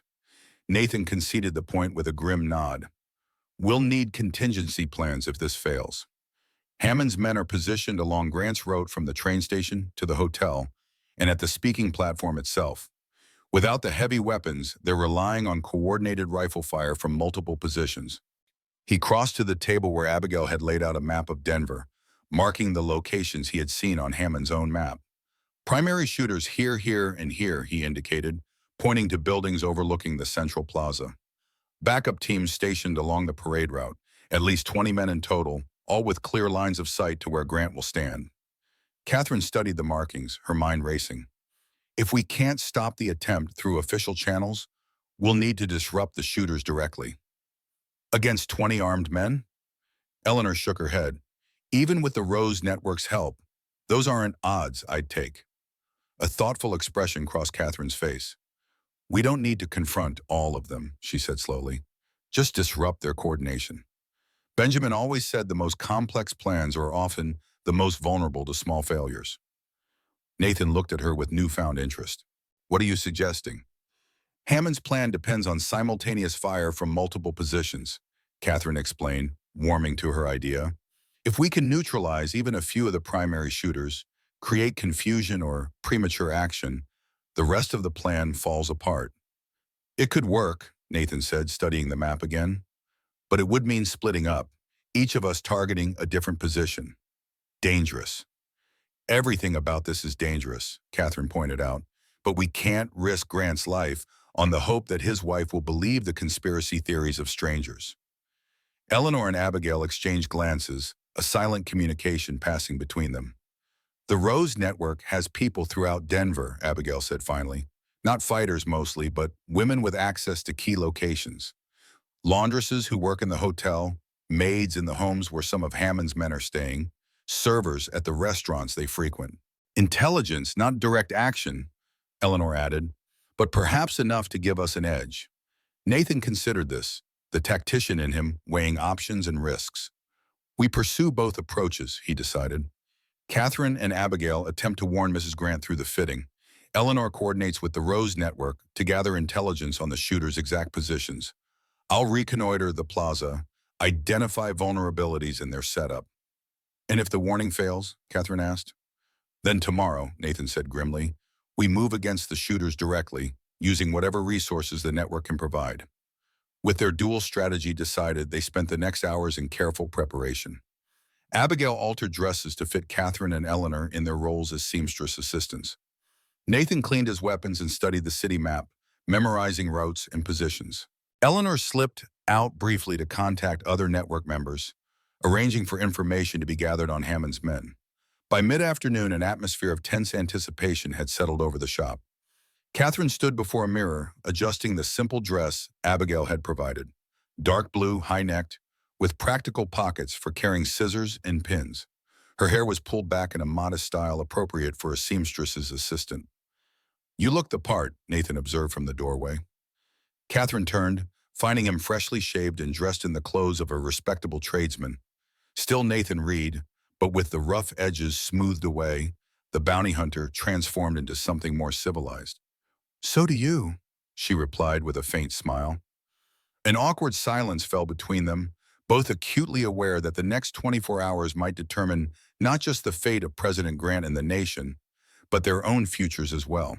If they succeeded, Hammond would face justice for his crimes, including the attack on their family. If they failed, I never thought I'd have this chance, Nathan said suddenly, his voice low to avoid being overheard by the others in the front room. To see you grown, to know that something of Rebecca and me lived on. The raw emotion in his voice caught Catherine off guard. Since discovering her true identity, they had focused primarily on the mission, their personal reconciliation taking a secondary role to the urgent threat of Hammond's conspiracy. I'm still trying to understand who I am, she admitted. Catherine Sullivan was real to me for 23 years. Emma Reed is still a stranger in some ways.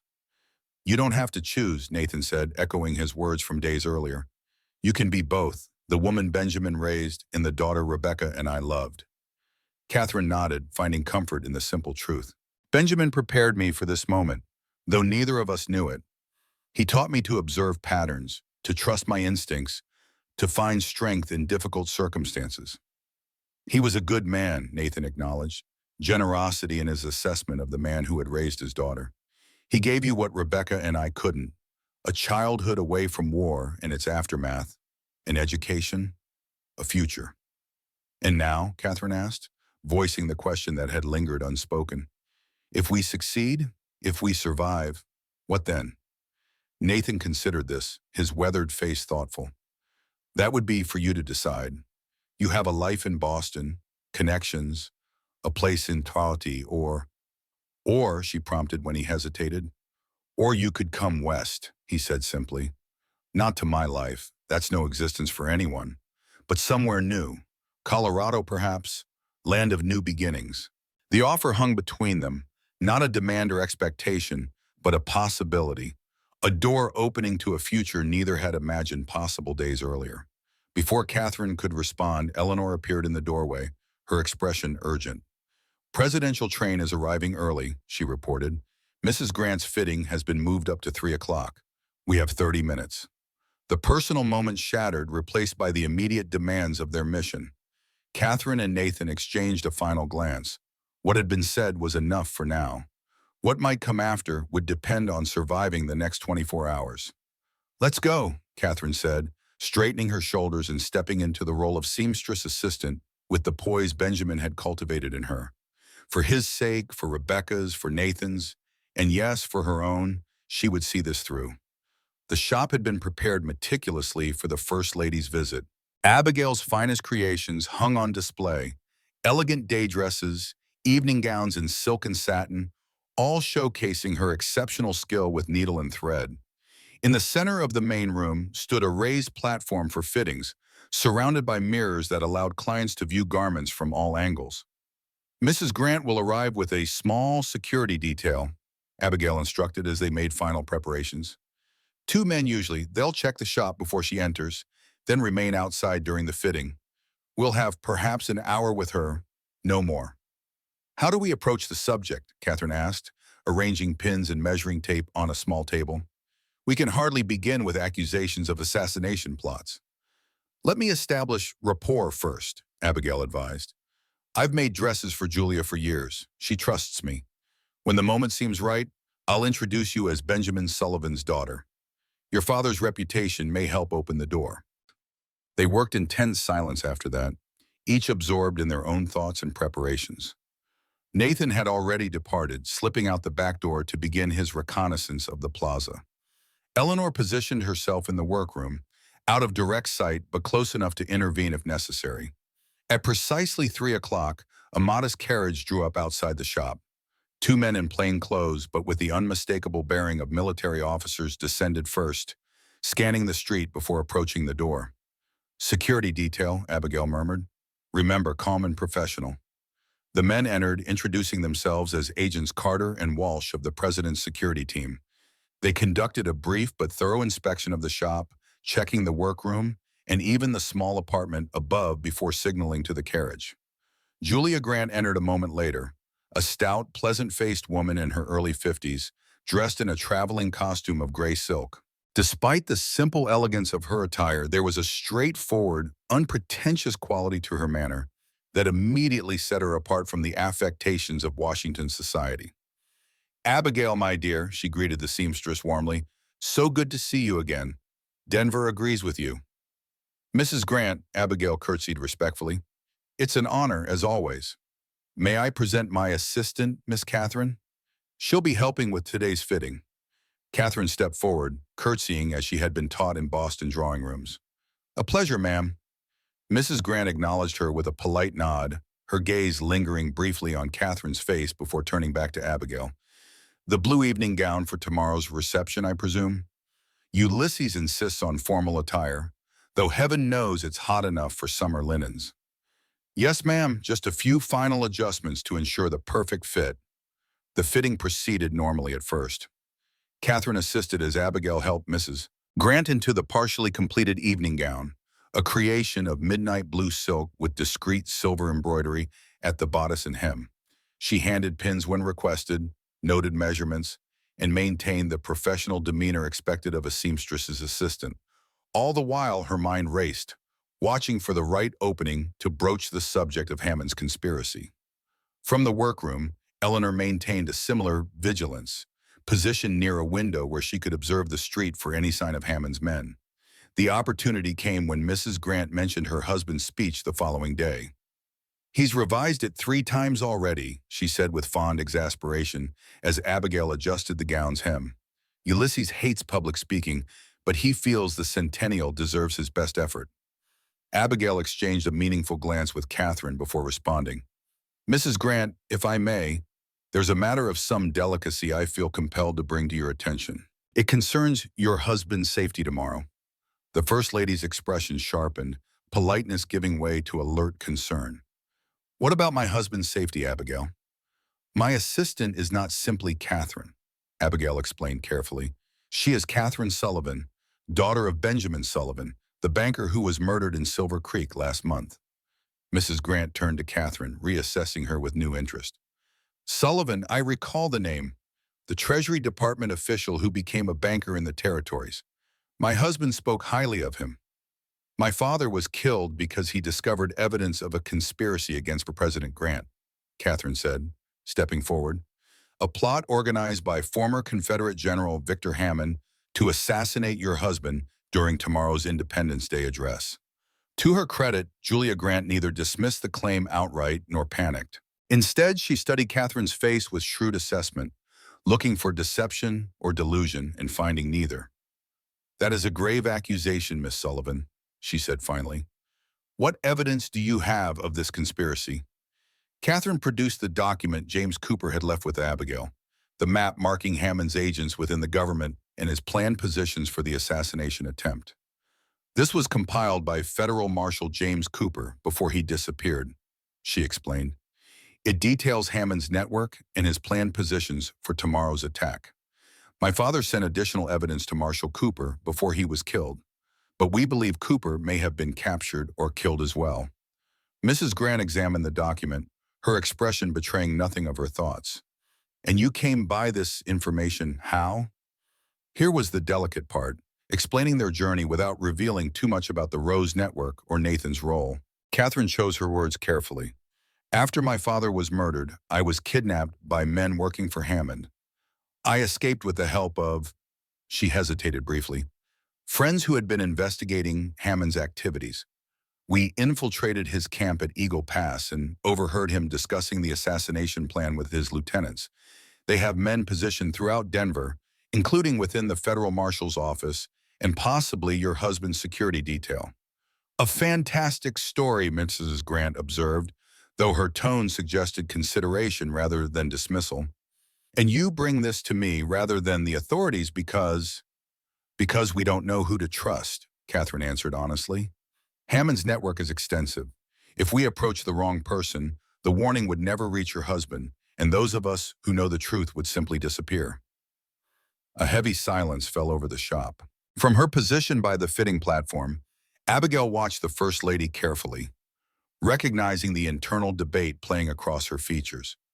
Julia, she said softly, using the familiarity of their years of acquaintance, I've never brought politics into my shop before. You know this. But I stake my reputation on Miss Sullivan's truthfulness. The danger to the president is real. Mrs. Grant handed the document back to Catherine, her decision apparently made. Agent Carter, she called. Catherine's heart sank. The security agent was one of the men who had inspected the shop, potentially one of Hammond's plants. If so, they had just exposed themselves to the very conspiracy they sought to uncover. The agent entered promptly. Yes, ma'am? Send a message to Colonel Parker, Mrs. Grant instructed. Tell him I require his presence immediately.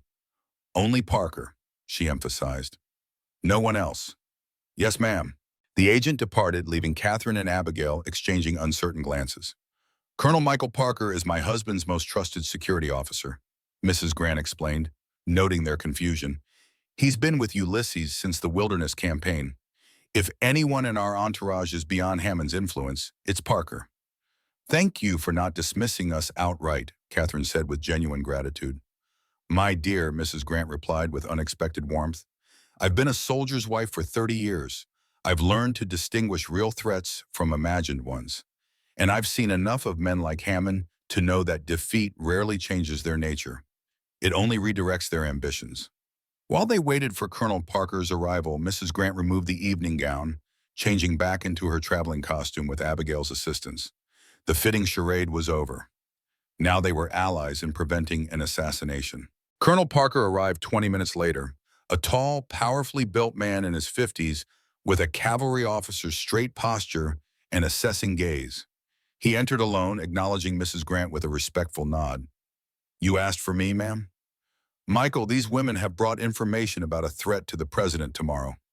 I believe their warning merits serious consideration. Parker turned his attention to Catherine and Abigail, his expression neutral but attentive. Over the next half hour, Catherine repeated her account, showing him the map and explaining what they had overheard at Eagle Pass. Throughout her recitation, Parker remained silent, asking occasional clarifying questions, but reserving judgment. This coincides with intelligence we've gathered, he said finally, surprising Catherine with this revelation. We've been tracking Hammond's movements for months, though we weren't aware the conspiracy had progressed to this stage. You knew? Catherine asked, startled. We suspected, Parker corrected. Hammond's activities have drawn attention, purchasing weapons, recruiting former Confederate officers, meeting with disgruntled politicians. But solid evidence has been elusive. Your information fills crucial gaps. He turned to Mrs. Grant. With your permission, ma'am, I'll implement additional security measures immediately. The president's route will need to be altered, the speaking platform relocated. Do whatever is necessary, Colonel, Mrs. Grant authorized.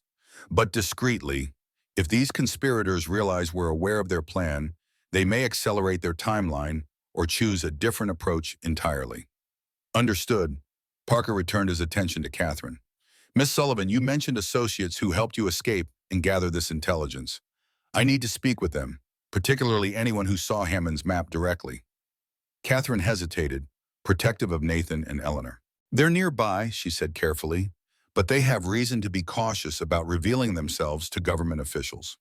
Parker's expression softened slightly. I understand their reticence, but if we're to prevent this assassination, I need all available information. Perhaps a compromise, a meeting on neutral ground with Mrs. Grant present as assurances of our good faith. It was more than Catherine had dared hope for, not just belief, but active cooperation from Grant's security chief. She nodded her agreement. I'll arrange it. This evening? The sooner the better, Parker confirmed. The president arrives in 2 hours. Every minute counts. As Mrs. Grant and Colonel Parker prepared to depart, the First Lady paused beside Catherine. Your father was a brave man, Miss Sullivan. The president spoke highly of his integrity. It appears the daughter takes after him. The simple praise connecting Catherine to Benjamin's legacy of courage and principle brought unexpected tears to her eyes. Thank you, ma'am. After they had gone, Eleanor emerged from the workroom, her face alight with cautious optimism. They believed you. Beyond our best expectations, Abigail agreed. Colonel Parker has the president's complete trust. If anyone can adjust security measures without alerting Hammond's people, it's him. Catherine moved to the window, watching as Mrs. Grant's carriage departed, flanked by security agents on horseback. Now we need to find Nathan, she said. Bring him to the meeting with Parker tonight. I'll send word through the network, Abigail offered, already reaching for paper and pen. Our people will locate him. But Catherine was already untying her apron. Decision made. No, I'll go myself. I know where he planned to reconnoiter, the buildings overlooking the plaza. If I leave now, I can find him before sunset. Eleanor looked ready to object, then reconsidered. Take this, she said instead, pressing a small derringer into Catherine's hand. Denver's safer than most frontier towns, but Hammond's men are everywhere. Stay alert. Catherine tucked the weapon into her dress pocket, touched by Eleanor's concern. In the short time they had traveled together, a bond had formed between them. Not quite friendship, something closer to family, forged in shared danger and common purpose. I'll be careful, she promised. We'll return before dark. With a final adjustment to her modest bonnet, Catherine stepped out into the bustling streets of Denver, determined to find her father and share the news of their unexpected breakthrough. For the first time since Benjamin's murder, she felt something like hope, not just for stopping Hammond's conspiracy, but for a future beyond it. The central plaza of Denver teemed with activity as workers erected a speaking platform and decorated it with flags and bunting for the president's address. Catherine moved carefully through the crowd, maintaining the demeanor of a seamstress on an errand while her eyes scanned the surrounding buildings. Nathan had identified 3 primary shooting positions on Hammond's map: a hotel with upper floors overlooking the plaza, the clock tower of the municipal building, and the steeple of the Presbyterian church. Each offered clear lines of sight to the speaker's platform, allowing coordinated fire from multiple angles. Catherine decided to check the hotel first, reasoning it would be easiest to access without attracting attention. The Grand Western was a 4-story structure of red brick and white stone, its lobby bustling with guests arriving for the Independence Day celebrations. She entered with practiced art confidence, the basket on her arm supporting her disguise as a seamstress delivering alterations. The hotel staff barely glanced at her as she made her way to the grand staircase, ascending to the upper floors where Hammond's men would likely position themselves. The 3rd floor was quieter, guest room doors closed against the corridor's intrusion. Catherine moved slowly, listening for voices, watching for any sign of Nathan or the conspirators. At the far end of the hallway, a door stood slightly ajar, voices murmuring beyond. She approached cautiously, basket held before her as if checking room numbers for a delivery. As she drew nearer, the voices became clearer. 2 men discussing positions and timing. Hammond wants 3 men in each location, one was saying, primary shooter, and 2 backups in case anything goes wrong. Seems excessive, the second man replied. One good marksman could do the job. After what happened at Eagle Pass, he's not taking chances. Reed and the Sullivan woman are still out there somewhere. Hammond thinks they might have reached Denver. Catherine froze at the mention of their names. These were definitely Hammond's men, preparing for tomorrow's assassination. But where was Nathan? Had he already been here and moved on to another location? Or was he yet to arrive? She was debating whether to continue listening or withdraw when a hand clamped over her mouth from behind, an arm pulling her firmly into an alcove. She struggled instinctively before a familiar voice whispered in her ear, "It's me. Stay quiet." Nathan released her, his expression a mixture of relief and exasperation as he recognized her. He pulled her further into the alcove, away from the conspirator's door. "What are you doing here?" he demanded in a harsh whisper. "It's not safe." "Looking for you," she whispered back. "We've made contact with Grant's security chief. He believes us, wants to meet tonight to discuss countermeasures." Nathan's expression shifted from concern to guarded optimism. "Parker?" Catherine nodded, surprised. "You know him?" "By reputation. One of the few in Grant's circle I'd trust with this." "How did you manage it?" "Through Mrs. Grant. Abigail's connection opened the door. But we need to go. The meeting's at sunset." Nathan glanced toward the conspirators' room, clearly torn between continuing his reconnaissance and returning for the meeting with Parker. "I've confirmed 2 of the 3 shooting positions," he said finally. "Hammond's men are more numerous than I expected. At least 9 marksmen, not counting ground support." "All the more reason to work with Parker," Catherine urged. "We can't neutralize that many on our own." After a moment's consideration, Nathan nodded. "Let's go. Back staircase, not the main one. They have men watching the lobby." They descended via the service stairs, emerging into an alley behind the hotel. Nathan led the way through back streets and narrow passages, avoiding main thoroughfares where Hammond's spotters might be positioned. As they walked, Catherine briefed him on the meeting with Mrs. Grant and Colonel Parker, emphasizing the security chief's cautious approach and apparent prior knowledge of Hammond's activities. "If they've been watching Hammond, why haven't they moved against him before now?" Nathan wondered aloud. "Parker said they lacked solid evidence," Catherine replied. "Hammond's careful, keeps his network compartmentalized. Until now, they've had suspicions, but nothing concrete enough to act upon." They were passing the municipal building when Nathan suddenly pulled Catherine into a recessed doorway, his body tense with alert caution. "What is it?" she whispered, hand moving instinctively to the derringer in her pocket. "Hammond," Nathan breathed, barely audible. Across the plaza, Catherine peered carefully around Nathan's shoulder. There, emerging from a carriage before the Denver Federal Building, was General Victor Hammond himself. Even at a distance, his commanding presence was unmistakable. Tall, white-bearded, impeccably dressed in a black suit that nonetheless conveyed military bearing. What's he doing in the open, Catherine wondered. If his plan is for tomorrow, establishing his alibi. His alibi, Nathan surmised, paying a public call on the federal offices, ensuring he's seen as a respected citizen with legitimate business. When Grant is shot tomorrow, Hammond will express shock and outrage like everyone else. They watched as Hammond ascended the steps of the federal building, acknowledging greetings from passers-by with dignified nods. To anyone unaware of his true nature, he appeared the very model of a distinguished veteran paying respects before Independence Day. "I could end this now," Nathan said quietly, his hand moving to his revolver. "One shot, from this distance, I wouldn't miss." The cold certainty in his voice alarmed Catherine. "And be hanged as an assassin yourself? That's not justice, that's vengeance. Is there a difference after what he did to Rebecca? To us?" But even as he spoke, Nathan's hand dropped from his weapon, the momentary impulse fading before reason. "Benjamin would say there is," Catherine replied softly. "Justice restores, vengeance only destroys. Hammond deserves to face proper judgment for his crimes, not a bullet in the street." Nathan studied her face, something like pride flickering in his eyes. "You sound like your mother." "So you've said before," Catherine smiled faintly. "I'll take that as a compliment." They waited until Hammond had disappeared into the federal building before continuing their circuitous route back to Abigail's shop. The streets grew more crowded as they approached the commercial district, forcing them to move slower, more cautiously. "There's something I don't understand," Catherine said as they walked. "If Hammond's men are so numerous, if his network extends into the government itself, why target Grant specifically? Why not a broader strike against the entire cabinet?" Nathan considered this. Because Grant is more than just the president. He's a symbol, the Union's greatest general, the man who accepted Lee's surrender at Appomattox.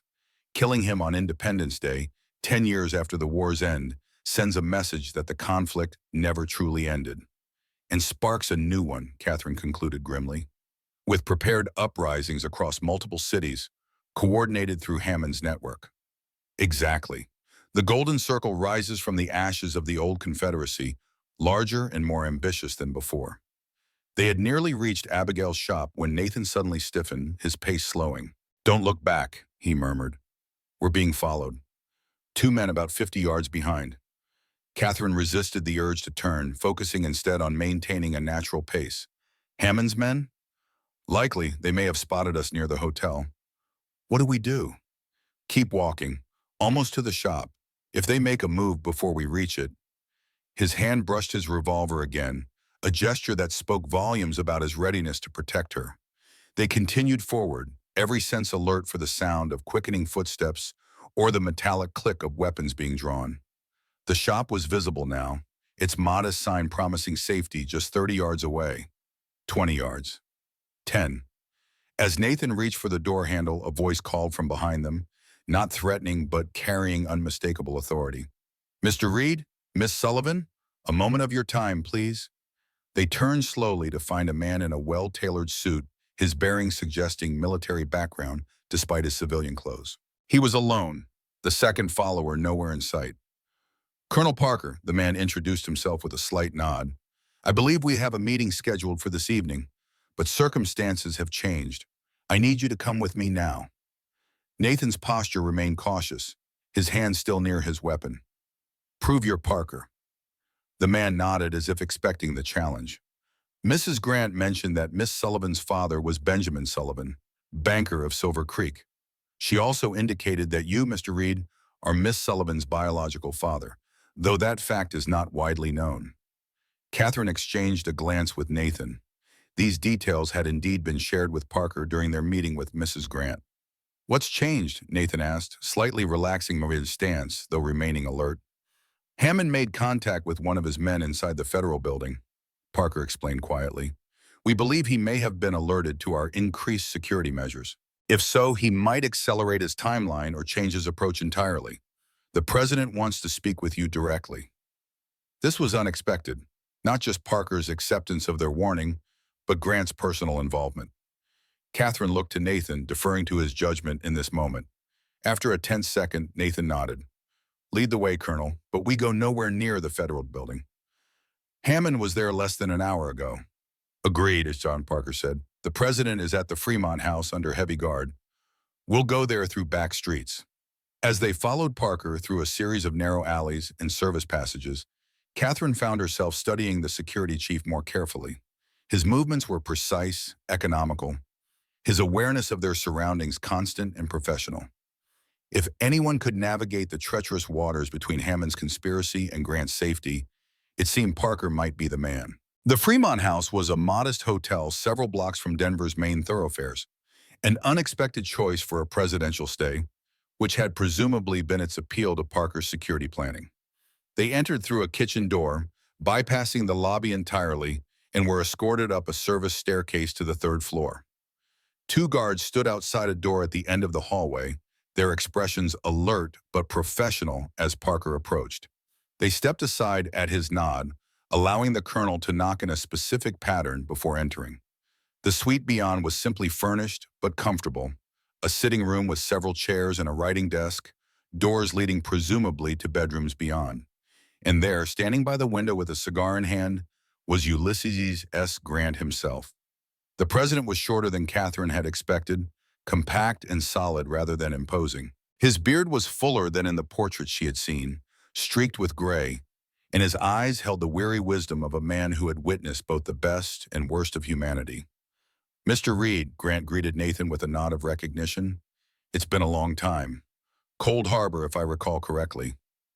Nathan straightened slightly, the soldier's instinct for authority momentarily overriding the decade of independence that had followed his service. "Mr. President, I didn't know you would remember me."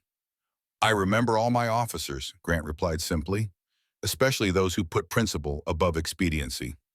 His gaze shifted to Catherine. "And this must be Miss Sullivan. Colonel Parker has briefed me on your warning and the evidence supporting it. I'm grateful for your courage in bringing this to our attention. Catherine curtsied slightly, Boston manners asserting themselves even in these extraordinary circumstances. Thank you for believing us, Mr. President. Grant gestured for them to sit, taking a chair opposite. Belief comes easily when the warning aligns with other intelligence. We've been watching Hammond for months, though we underestimated how far his planning had progressed. With respect, sir, Nathan said, if you've suspected Hammond all this time, why wasn't he arrested? Suspicion isn't evidence, Mr. Reed, as you well know from your time as a bounty hunter. Grant took a contemplative puff of his cigar. We needed proof that would stand up in court. Proof of conspiracy, not just disgruntled mutterings. Until now, Hammond has been careful to maintain plausible deniability. And now, Catherine asked? Now we have multiple witnesses who overheard his plans directly, Grant replied. We have maps marking his men's positions, documentation of his network within the government. Thanks to you, we have what we need to move against him. When? Nathan's question was direct, cutting to the heart of the matter. Tonight, Dr. Barker answered from his position near the door. We're assembling trustworthy marshals and soldiers as we speak. Hammond will be arrested within hours, along with his key lieutenants. Catherine felt a surge of hope, tempered immediately by practical concern. What about his men already positioned throughout Denver? The ones planning to fire on you tomorrow? We'll neutralize them too, Parker assured her. Your information has given us their locations. Teams are being dispatched now to those positions. And Blackwood? Nathan asked, his expression hardening at the name. Captured 2 hours ago outside the city, Parker reported. He was bringing additional men from Eagle Pass, unaware that we had scouts watching the approaches. It seemed almost too perfect, the conspiracy unraveling not through their direct action, but through the machinery of government working as it should, legitimate authority asserting itself against those who would overthrow it. There's one more thing you should know, Grant said, his expression grave.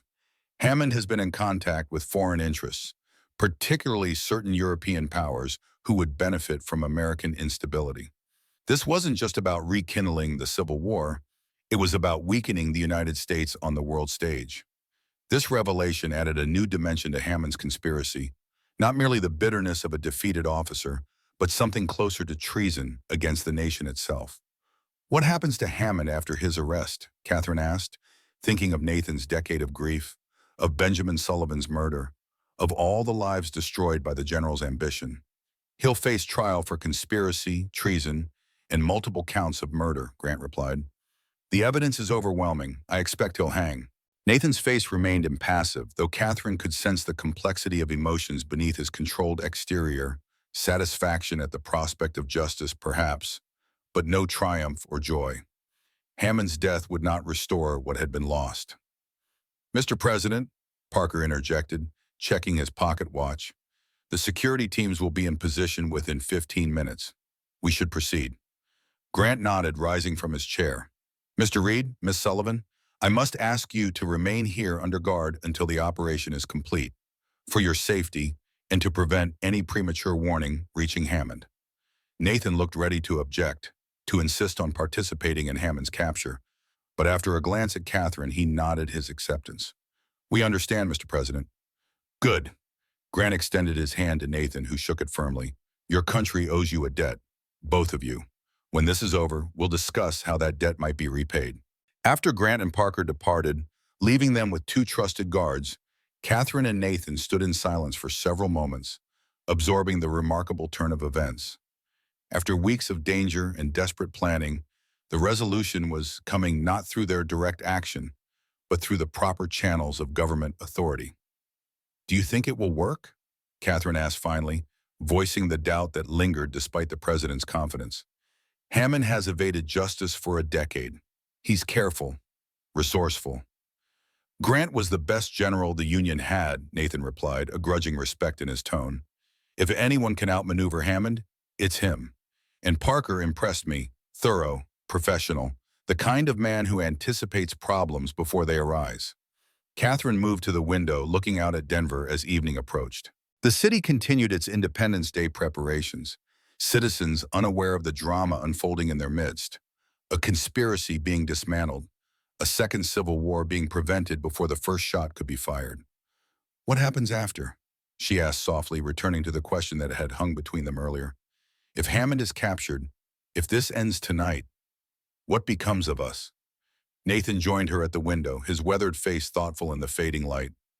That would be your choice, he said, echoing his words from before. You have a life in Boston, connections, opportunities. Or Colorado, Catherine completed the thought. Land of new beginnings, you said. I did. A faint smile touched his lips. I hear Denver needs good mechanics, someone with an eye for detail and steady hands. The kind of person who could fix a clock or build something new. The idea took root in Catherine's imagination. Not returning to Boston and the life Benjamin had created for her, not joining Nathan in his solitary existence as a bounty hunter, but something different, something that honored both paths of her divided life. I think, she said carefully, that Emma Reed died in that fire 10 years ago, and Catherine Sullivan died with Benjamin in Silver Creek. Perhaps it's time for someone new to emerge from both their ashes. Catherine Emma Reed, Nathan suggested. Or Emma Catherine Reed, if you prefer. Catherine Emma, she decided, the name settling comfortably in her mind. It sounds right. Before Nathan could respond, a commotion in the hallway drew their attention. Rapid footsteps, urgent voices. The door burst open to reveal Colonel Parker, his expression tense. Hammond's gone, he announced without preamble. He left the federal building an hour ago, destination unknown. His men in the city are being rounded up, but Hammond himself has slipped away. Nathan was instantly alert, soldier and bounty hunter instincts converging. How many men do you have searching? Every trustworthy marshal and soldier in Denver, Parker replied. But it's a big city, and Hammond knows it well. He could be anywhere. Not anywhere, Catherine said suddenly, an idea forming. He'll go where he feels safe, where he has control, to his command center. Nathan caught her meaning immediately. The federal building?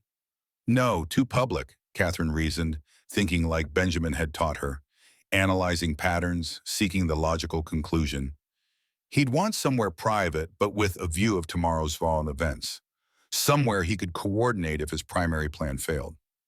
The clock tower, Nathan realized. It wasn't just a shooting position, it was his observation post.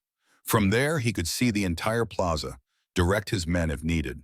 Parker considered this, then nodded sharply. It fits his military mind. I'll send a team immediately. We're coming with you, Nathan stated, his tone brooking no argument. Parker hesitated, clearly torn between following Grant's instructions to keep them secure and the practical value of having them identify Hammond. Very well, he conceded. But you stay behind my men. This is a military operation now, not a personal vendetta. Nathan nodded his agreement, though Catherine noted the hard set of his jaw. For him, despite his earlier words about justice versus vengeance, this had always been personal. Hammond had taken everything from him, his wife, his daughter, a decade of his life. The distinction between justice and vengeance might blur when face to face with the architect of such loss. They left the hotel through the same back entrance they had used to arrive, Parker leading them to a waiting carriage. As they climbed aboard, Catherine caught Nathan's eye, silently communicating her concern about his state of mind. I'm all right, he said quietly, reading her expression. This ends tonight, one way or another. Justice, she reminded him softly, not vengeance, for Rebecca's sake, for Benjamin's, for all of us. Nathan nodded, though the grim determination in his eyes suggested the line between the two concepts might still be thinner than Catherine would have wished. The carriage moved swiftly through streets now darkening with twilight, Parker occasionally issuing instructions to the driver to avoid main thoroughfares. They reached the municipal building within minutes, finding a cordon of soldiers already establishing positions around its perimeter. No one has entered or left since we arrived, reported a young lieutenant as Parker approached. If Hammond is inside, he's still there. The clock tower has one stairway access, Parker noted, studying the building's facade. No other exits except the windows. If he's up there, he's trapped. Unless that's what he wants, Nathan cautioned. Hammond thinks like a general. He wouldn't back himself into a corner without a plan. Parker nodded his acknowledgement of the warning. We'll proceed with caution. Lieutenant, take 4 men and secure the base of the tower. No one goes up or comes down without my direct order. As the soldiers moved into position, Catherine studied the tower rising against the darkening sky. From its height, Hammond would indeed have a commanding view of the entire plaza, perfect for coordinating his men during the planned assassination, perfect now as a last redoubt from which to observe the unraveling of his conspiracy. "He knows it's over," she said quietly. "He must have seen his men being arrested throughout the city." "That makes him more dangerous, not less," Nathan replied.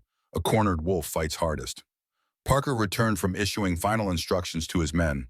"We're ready. Reed, you're with me. Your knowledge of Hammond may prove useful. Miss Sullivan, please remain here with the lieutenant." "No," Catherine said firmly, surprising herself with her own certainty.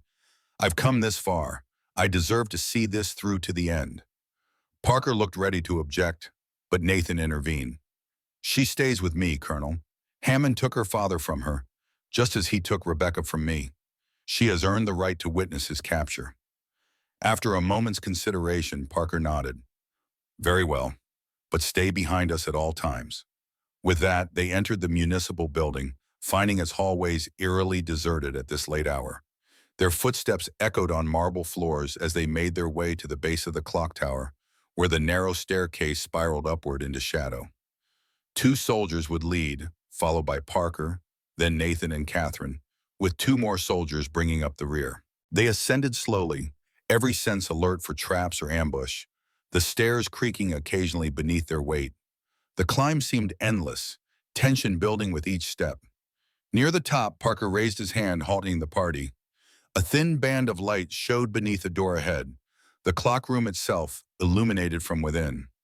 Parker signaled his intentions silently.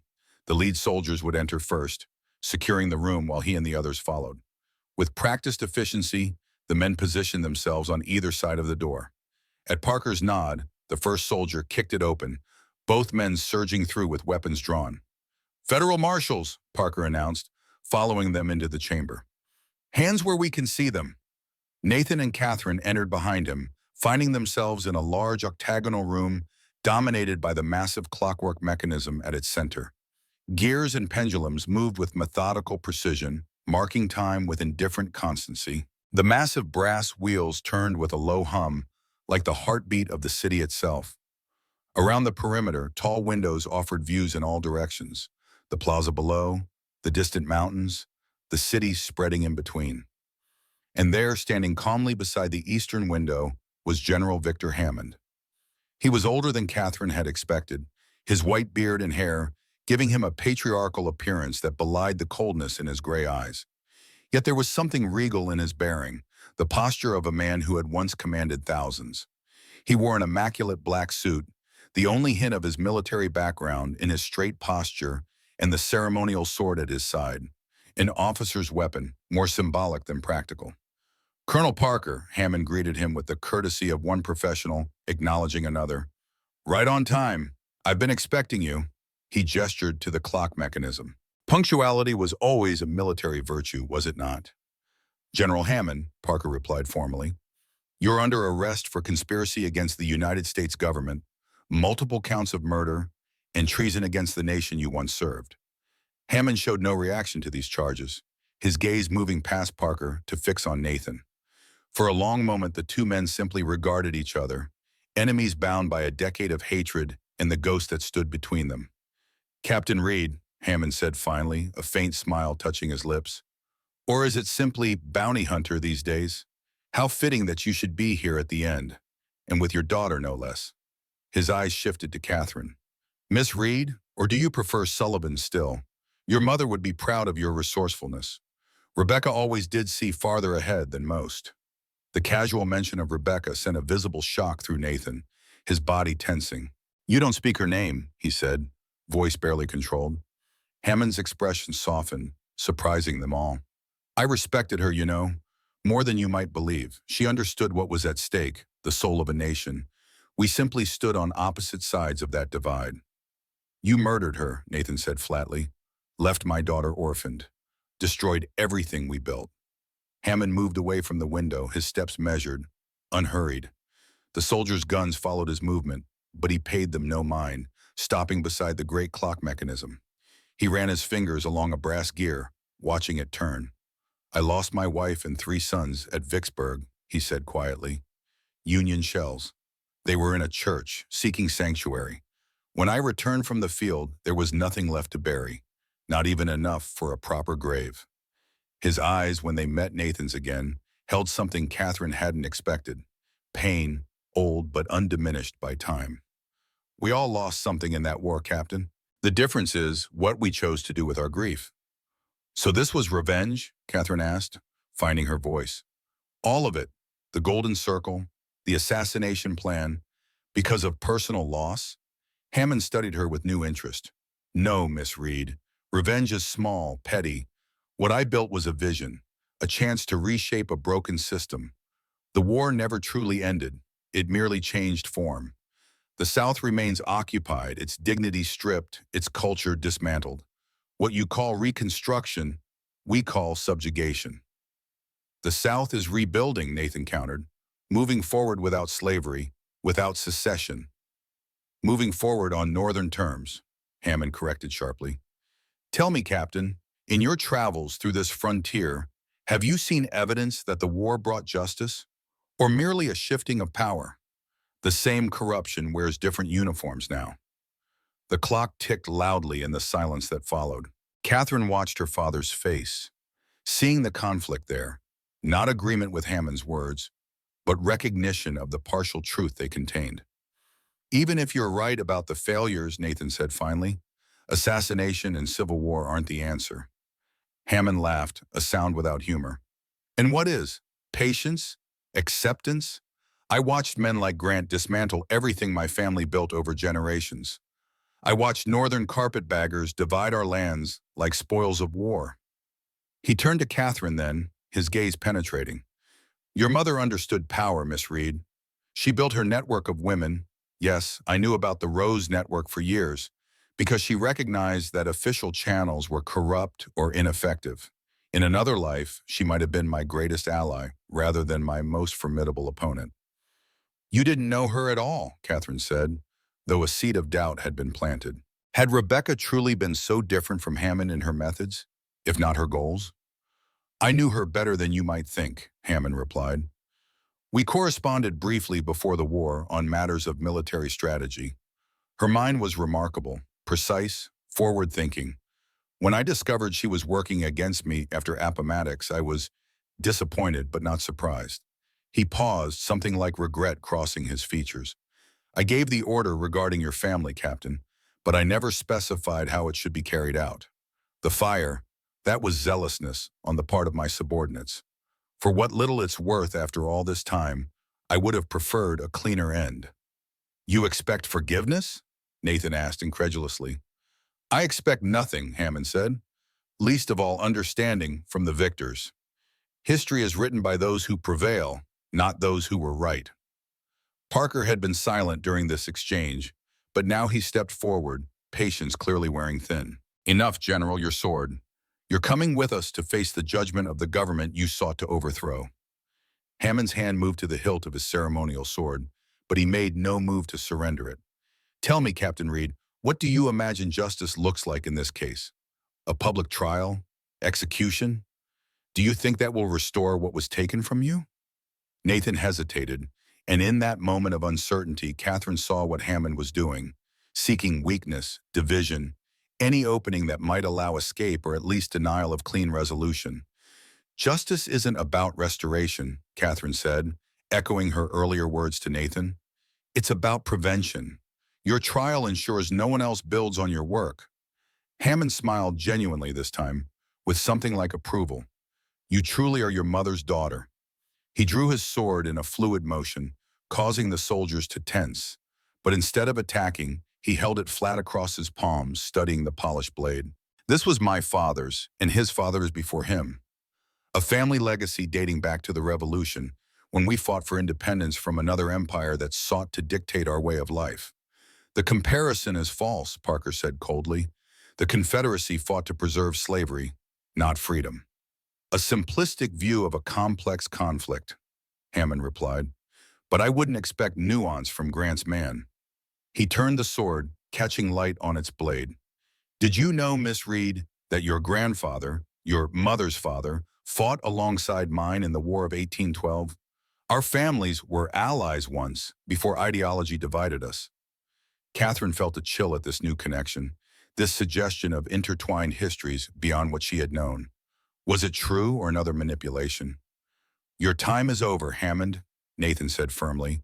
"The world has moved beyond the divisions you cling to. Even the South rejects your methods now." "Perhaps," Hammond conceded, stepping back toward the window. "But ideas never truly die, Captain. They merely await the right moment to reemerge. The phoenix rises again and again." A strange calm settled over Hammond's features. "I think not, Colonel," he said, addressing Parker's earlier demand. "A general of the Confederacy does not surrender twice in one lifetime." Nathan recognized the intent in Hammond's eyes a second before action. "Stop him!" he shouted, lunging forward. Hammond moved with surprising speed for his age, backing toward the open window. "The next generation will remember differently," he said, meeting Catherine's gaze. "They'll understand what was at stake." Nathan reached him just as Hammond stepped onto the window ledge, one foot in the room, one suspended over the plaza far below. For a heartbeat, they faced each other, close enough that Nathan could have grasped Hammond's coat, prevented what was to come. "You could end this differently," Nathan said urgently, not reaching out yet. "Face justice, not escape." Hammond smiled, almost gentle now. "Justice and escape are the same, from where I stand." He glanced at Catherine. "Ask your mother's journals. She kept them in a compartment beneath the floorboards of your Virginia home. Not everything burned that night." The revelation froze Nathan in shock. The suggestion that something of Rebecca's writings might have survived, might still exist somewhere. Hammond used that moment of hesitation. "The phoenix rises," he said, meeting Nathan's eyes with cold defiance. Then he leaned backward, his body arcing gracefully into the night air, the ceremonial sword clutched to his chest like a soldier on his funeral bier. Nathan reached the window a second too late, his hand closing on empty air where Hammond had stood. Below, the general's body lay broken on the cobblestones of the plaza, the sword still clutched in his hands, a growing crowd of soldiers and civilians gathering around it. "He chose his end," Parker said quietly, coming to stand beside Nathan at the window. "Perhaps it's fitting. Some men cannot live with defeat." Catherine joined them, slipping her hand into Nathan's in silent support. She felt him trembling slightly, though whether from shock, thwarted justice, or some more complex emotion, she couldn't tell. "Is it over?" she asked, directing the question to both men. Parker nodded. "Hammond was the heart of the conspiracy. Without him, the Golden Circle will collapse. We'll round up the remaining conspirators, but the immediate threat has passed." "And tomorrow?" Nathan asked, his gaze still fixed on the scene below. "President Grant will give his Independence Day address as planned," Parker replied. "A nation cannot show fear, especially not on the anniversary of its founding. But security will remain heightened, of course." Catherine gently tugged Nathan away from the window, drawing his attention back to the present moment, away from thoughts of what might have been, a confrontation with Hammond, answers to questions carried for a decade, perhaps even the satisfaction of seeing him stand trial for his crimes. "Hammond escaped judgment," she said softly, "but not justice. Rebecca's work is complete. Benjamin's evidence found its purpose, and we have found each other." Nathan's gaze met hers, the hardness in his eyes gradually softening. "The cycle breaks here," he agreed. "No more vengeance, no more looking backward, just forward, toward whatever comes next." As they descended the clock tower stairs, Catherine felt a weight lifting from her shoulders, not just the immediate danger of Hammond's conspiracy, but the burden of divided identity she had carried since learning the truth about her origins. Catherine Sullivan and Emma Reed would always be part of her, but from this moment forward, she would forge a new path as Catherine Emma Reed, carrying the legacy of both her father's and her mother into whatever future awaited. Outside, the night had fully claimed Denver, but the streets were alive with activity. Soldiers moving purposefully, citizens gathering to whisper about the body discovered beneath the clock tower. Rumors spreading of conspiracy and heroism. Tomorrow's Independence Day celebrations would continue as planned, though few would understand how close the nation had come to a second civil war. As they stood on the steps of the municipal building, Parker approached them once more. "The president wishes to see you both tomorrow after the public ceremonies. He mentioned something about land grants in Colorado Territory, if you're interested." Nathan and Catherine exchanged glances, a silent communication passing between them. We might be, Nathan replied. Depends on the location. I believe he mentioned parcels near Denver, Parker said with a faint smile. Suitable for building something new. Good fertile land with mountain views. Promised land, Catherine murmured, the phrase coming unbidden to her lips. Later, as they walked back toward Abigail's shop through streets slowly returning to normal, Catherine found herself contemplating the strange path that had brought her to this moment. From Boston society to frontier danger, from Catherine Sullivan to Emma Reed to something new forged from both. What now? She asked as they reached the shop, finding Abigail and Eleanor waiting anxiously for news of Hammond's capture. Nathan considered the question, his weathered face thoughtful in the lamplight. Now, he said finally, we begin again. Not forgetting what was lost, but not imprisoned by it either. Rebecca would have wanted that. Benjamin too, I think. Together, Catherine suggested, the word both question and statement.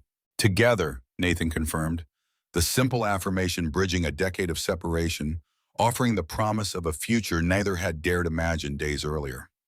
Beyond the shop windows, Denver prepared for Independence Day, for celebration and remembrance, for honoring the past while looking toward the future.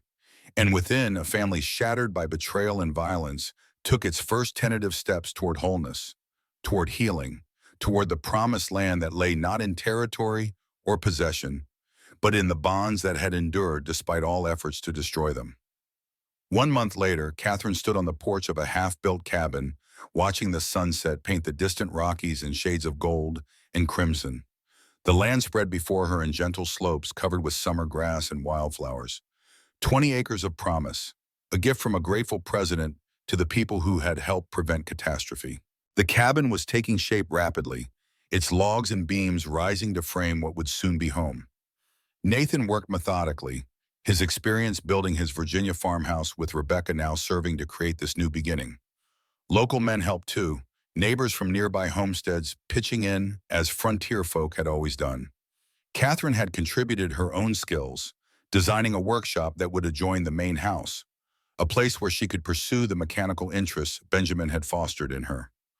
Already, word had spread through the growing community that the newcomer had a gift for repairing timepieces in intricate machinery. Several clocks from neighboring farms sat on her temporary workbench, awaiting her attention. "Penny for your thoughts," Eleanor said, joining her on the porch with 2 cups of coffee. Catherine accepted the cup gratefully, just marveling at how much has changed in so short a time. Eleanor nodded, understanding. She had chosen to stay with them after Hammond's death, postponing her return to the Rose Network's operations. "Homes rise quickly here," she observed. "Nathan says you'll be under roof before the first snow." "And you?" Catherine asked. "Will you stay for the winter?" Eleanor smiled, her weathered face softening. "Perhaps. Rebecca would want someone to make sure you two don't drive each other to distraction." Reed men were never known for their patience. This drew a laugh from Catherine, who had indeed discovered her father's stubborn streak matched her own. Their relationship was developing day by day, not the simple bond they might have shared had fate been kinder, but something more complex and in some ways deeper. They were learning each other as adults, finding common ground in shared traits and mutual respect. In the field beyond the cabin, Nathan was visible directing the placement of fence posts, establishing boundaries, creating order from wilderness. He moved with purpose, the restlessness that had driven him for a decade seemingly eased by this new project, this reclaiming of what Hammond had stolen from him. "He's different," Catherine observed, "since Denver, since Hammond." Eleanor considered this. "He has his daughter back, and purpose beyond survival. Those are powerful medicines for a wounded soul."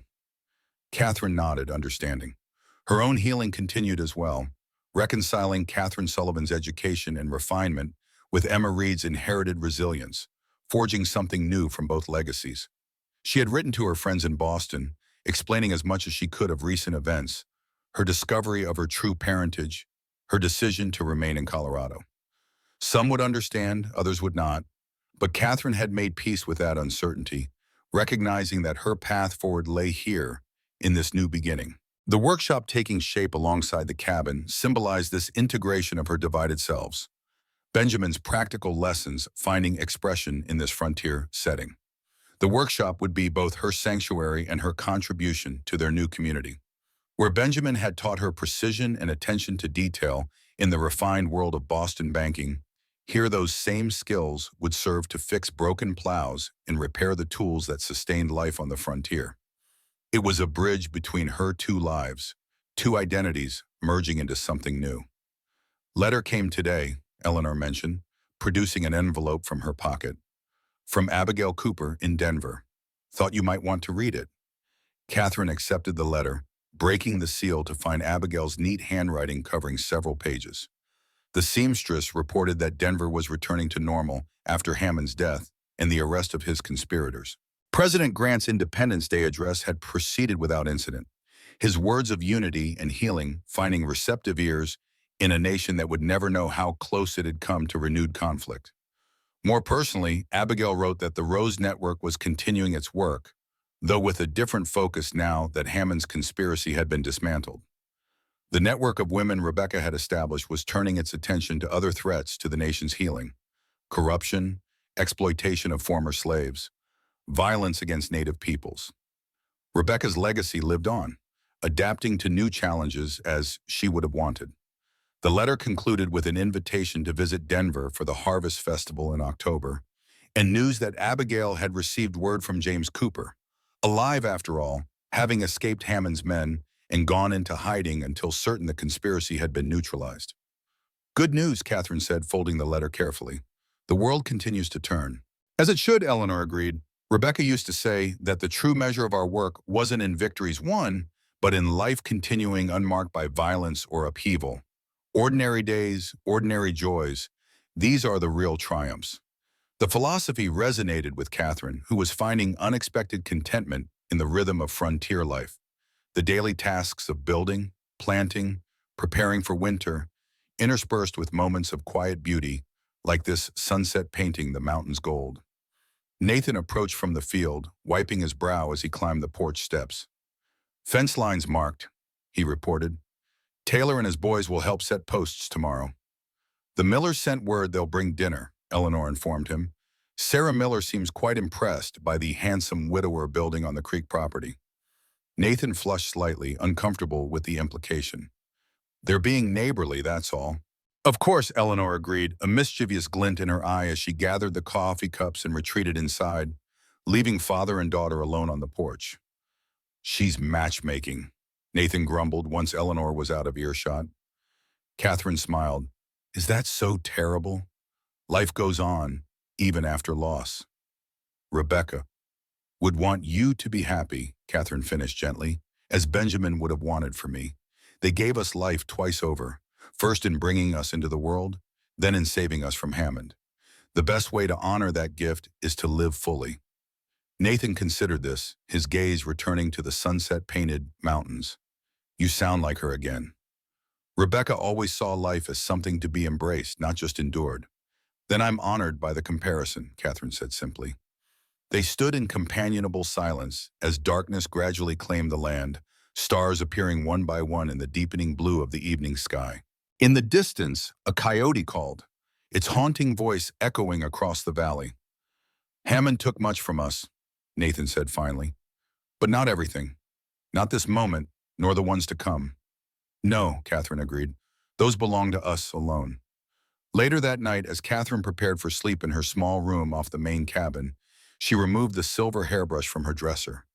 The tarnished surface caught the lamplight, the engraved initials, ER, a tangible connection to a past both lost and reclaimed.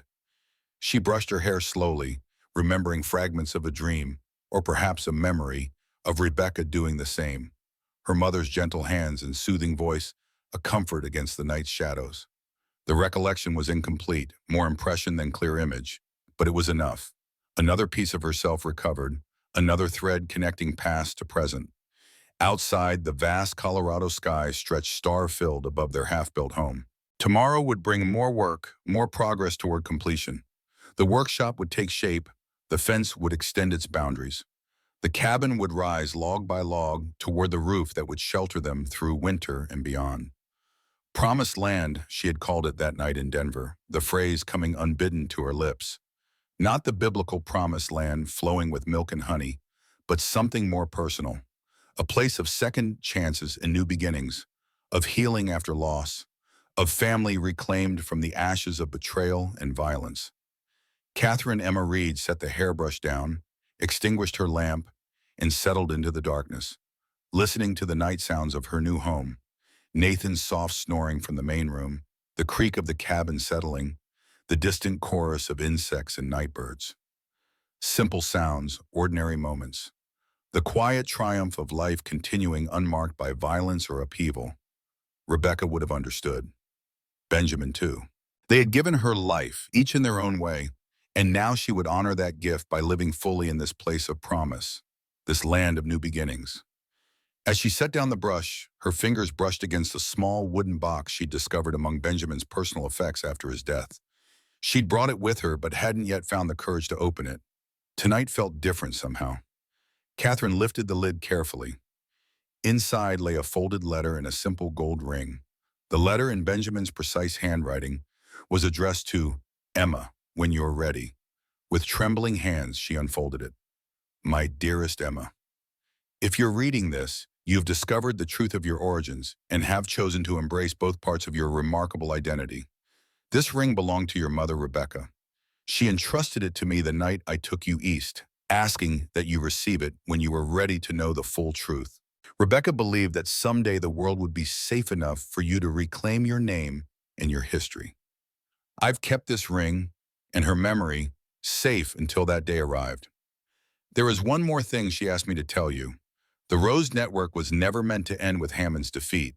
It was created to guard the peace, to ensure the wounds of war truly healed. The work continues if you choose to be part of it. Wherever your path leads, know that you were loved completely by two mothers and two fathers. What greater fortune could any child have? With eternal love.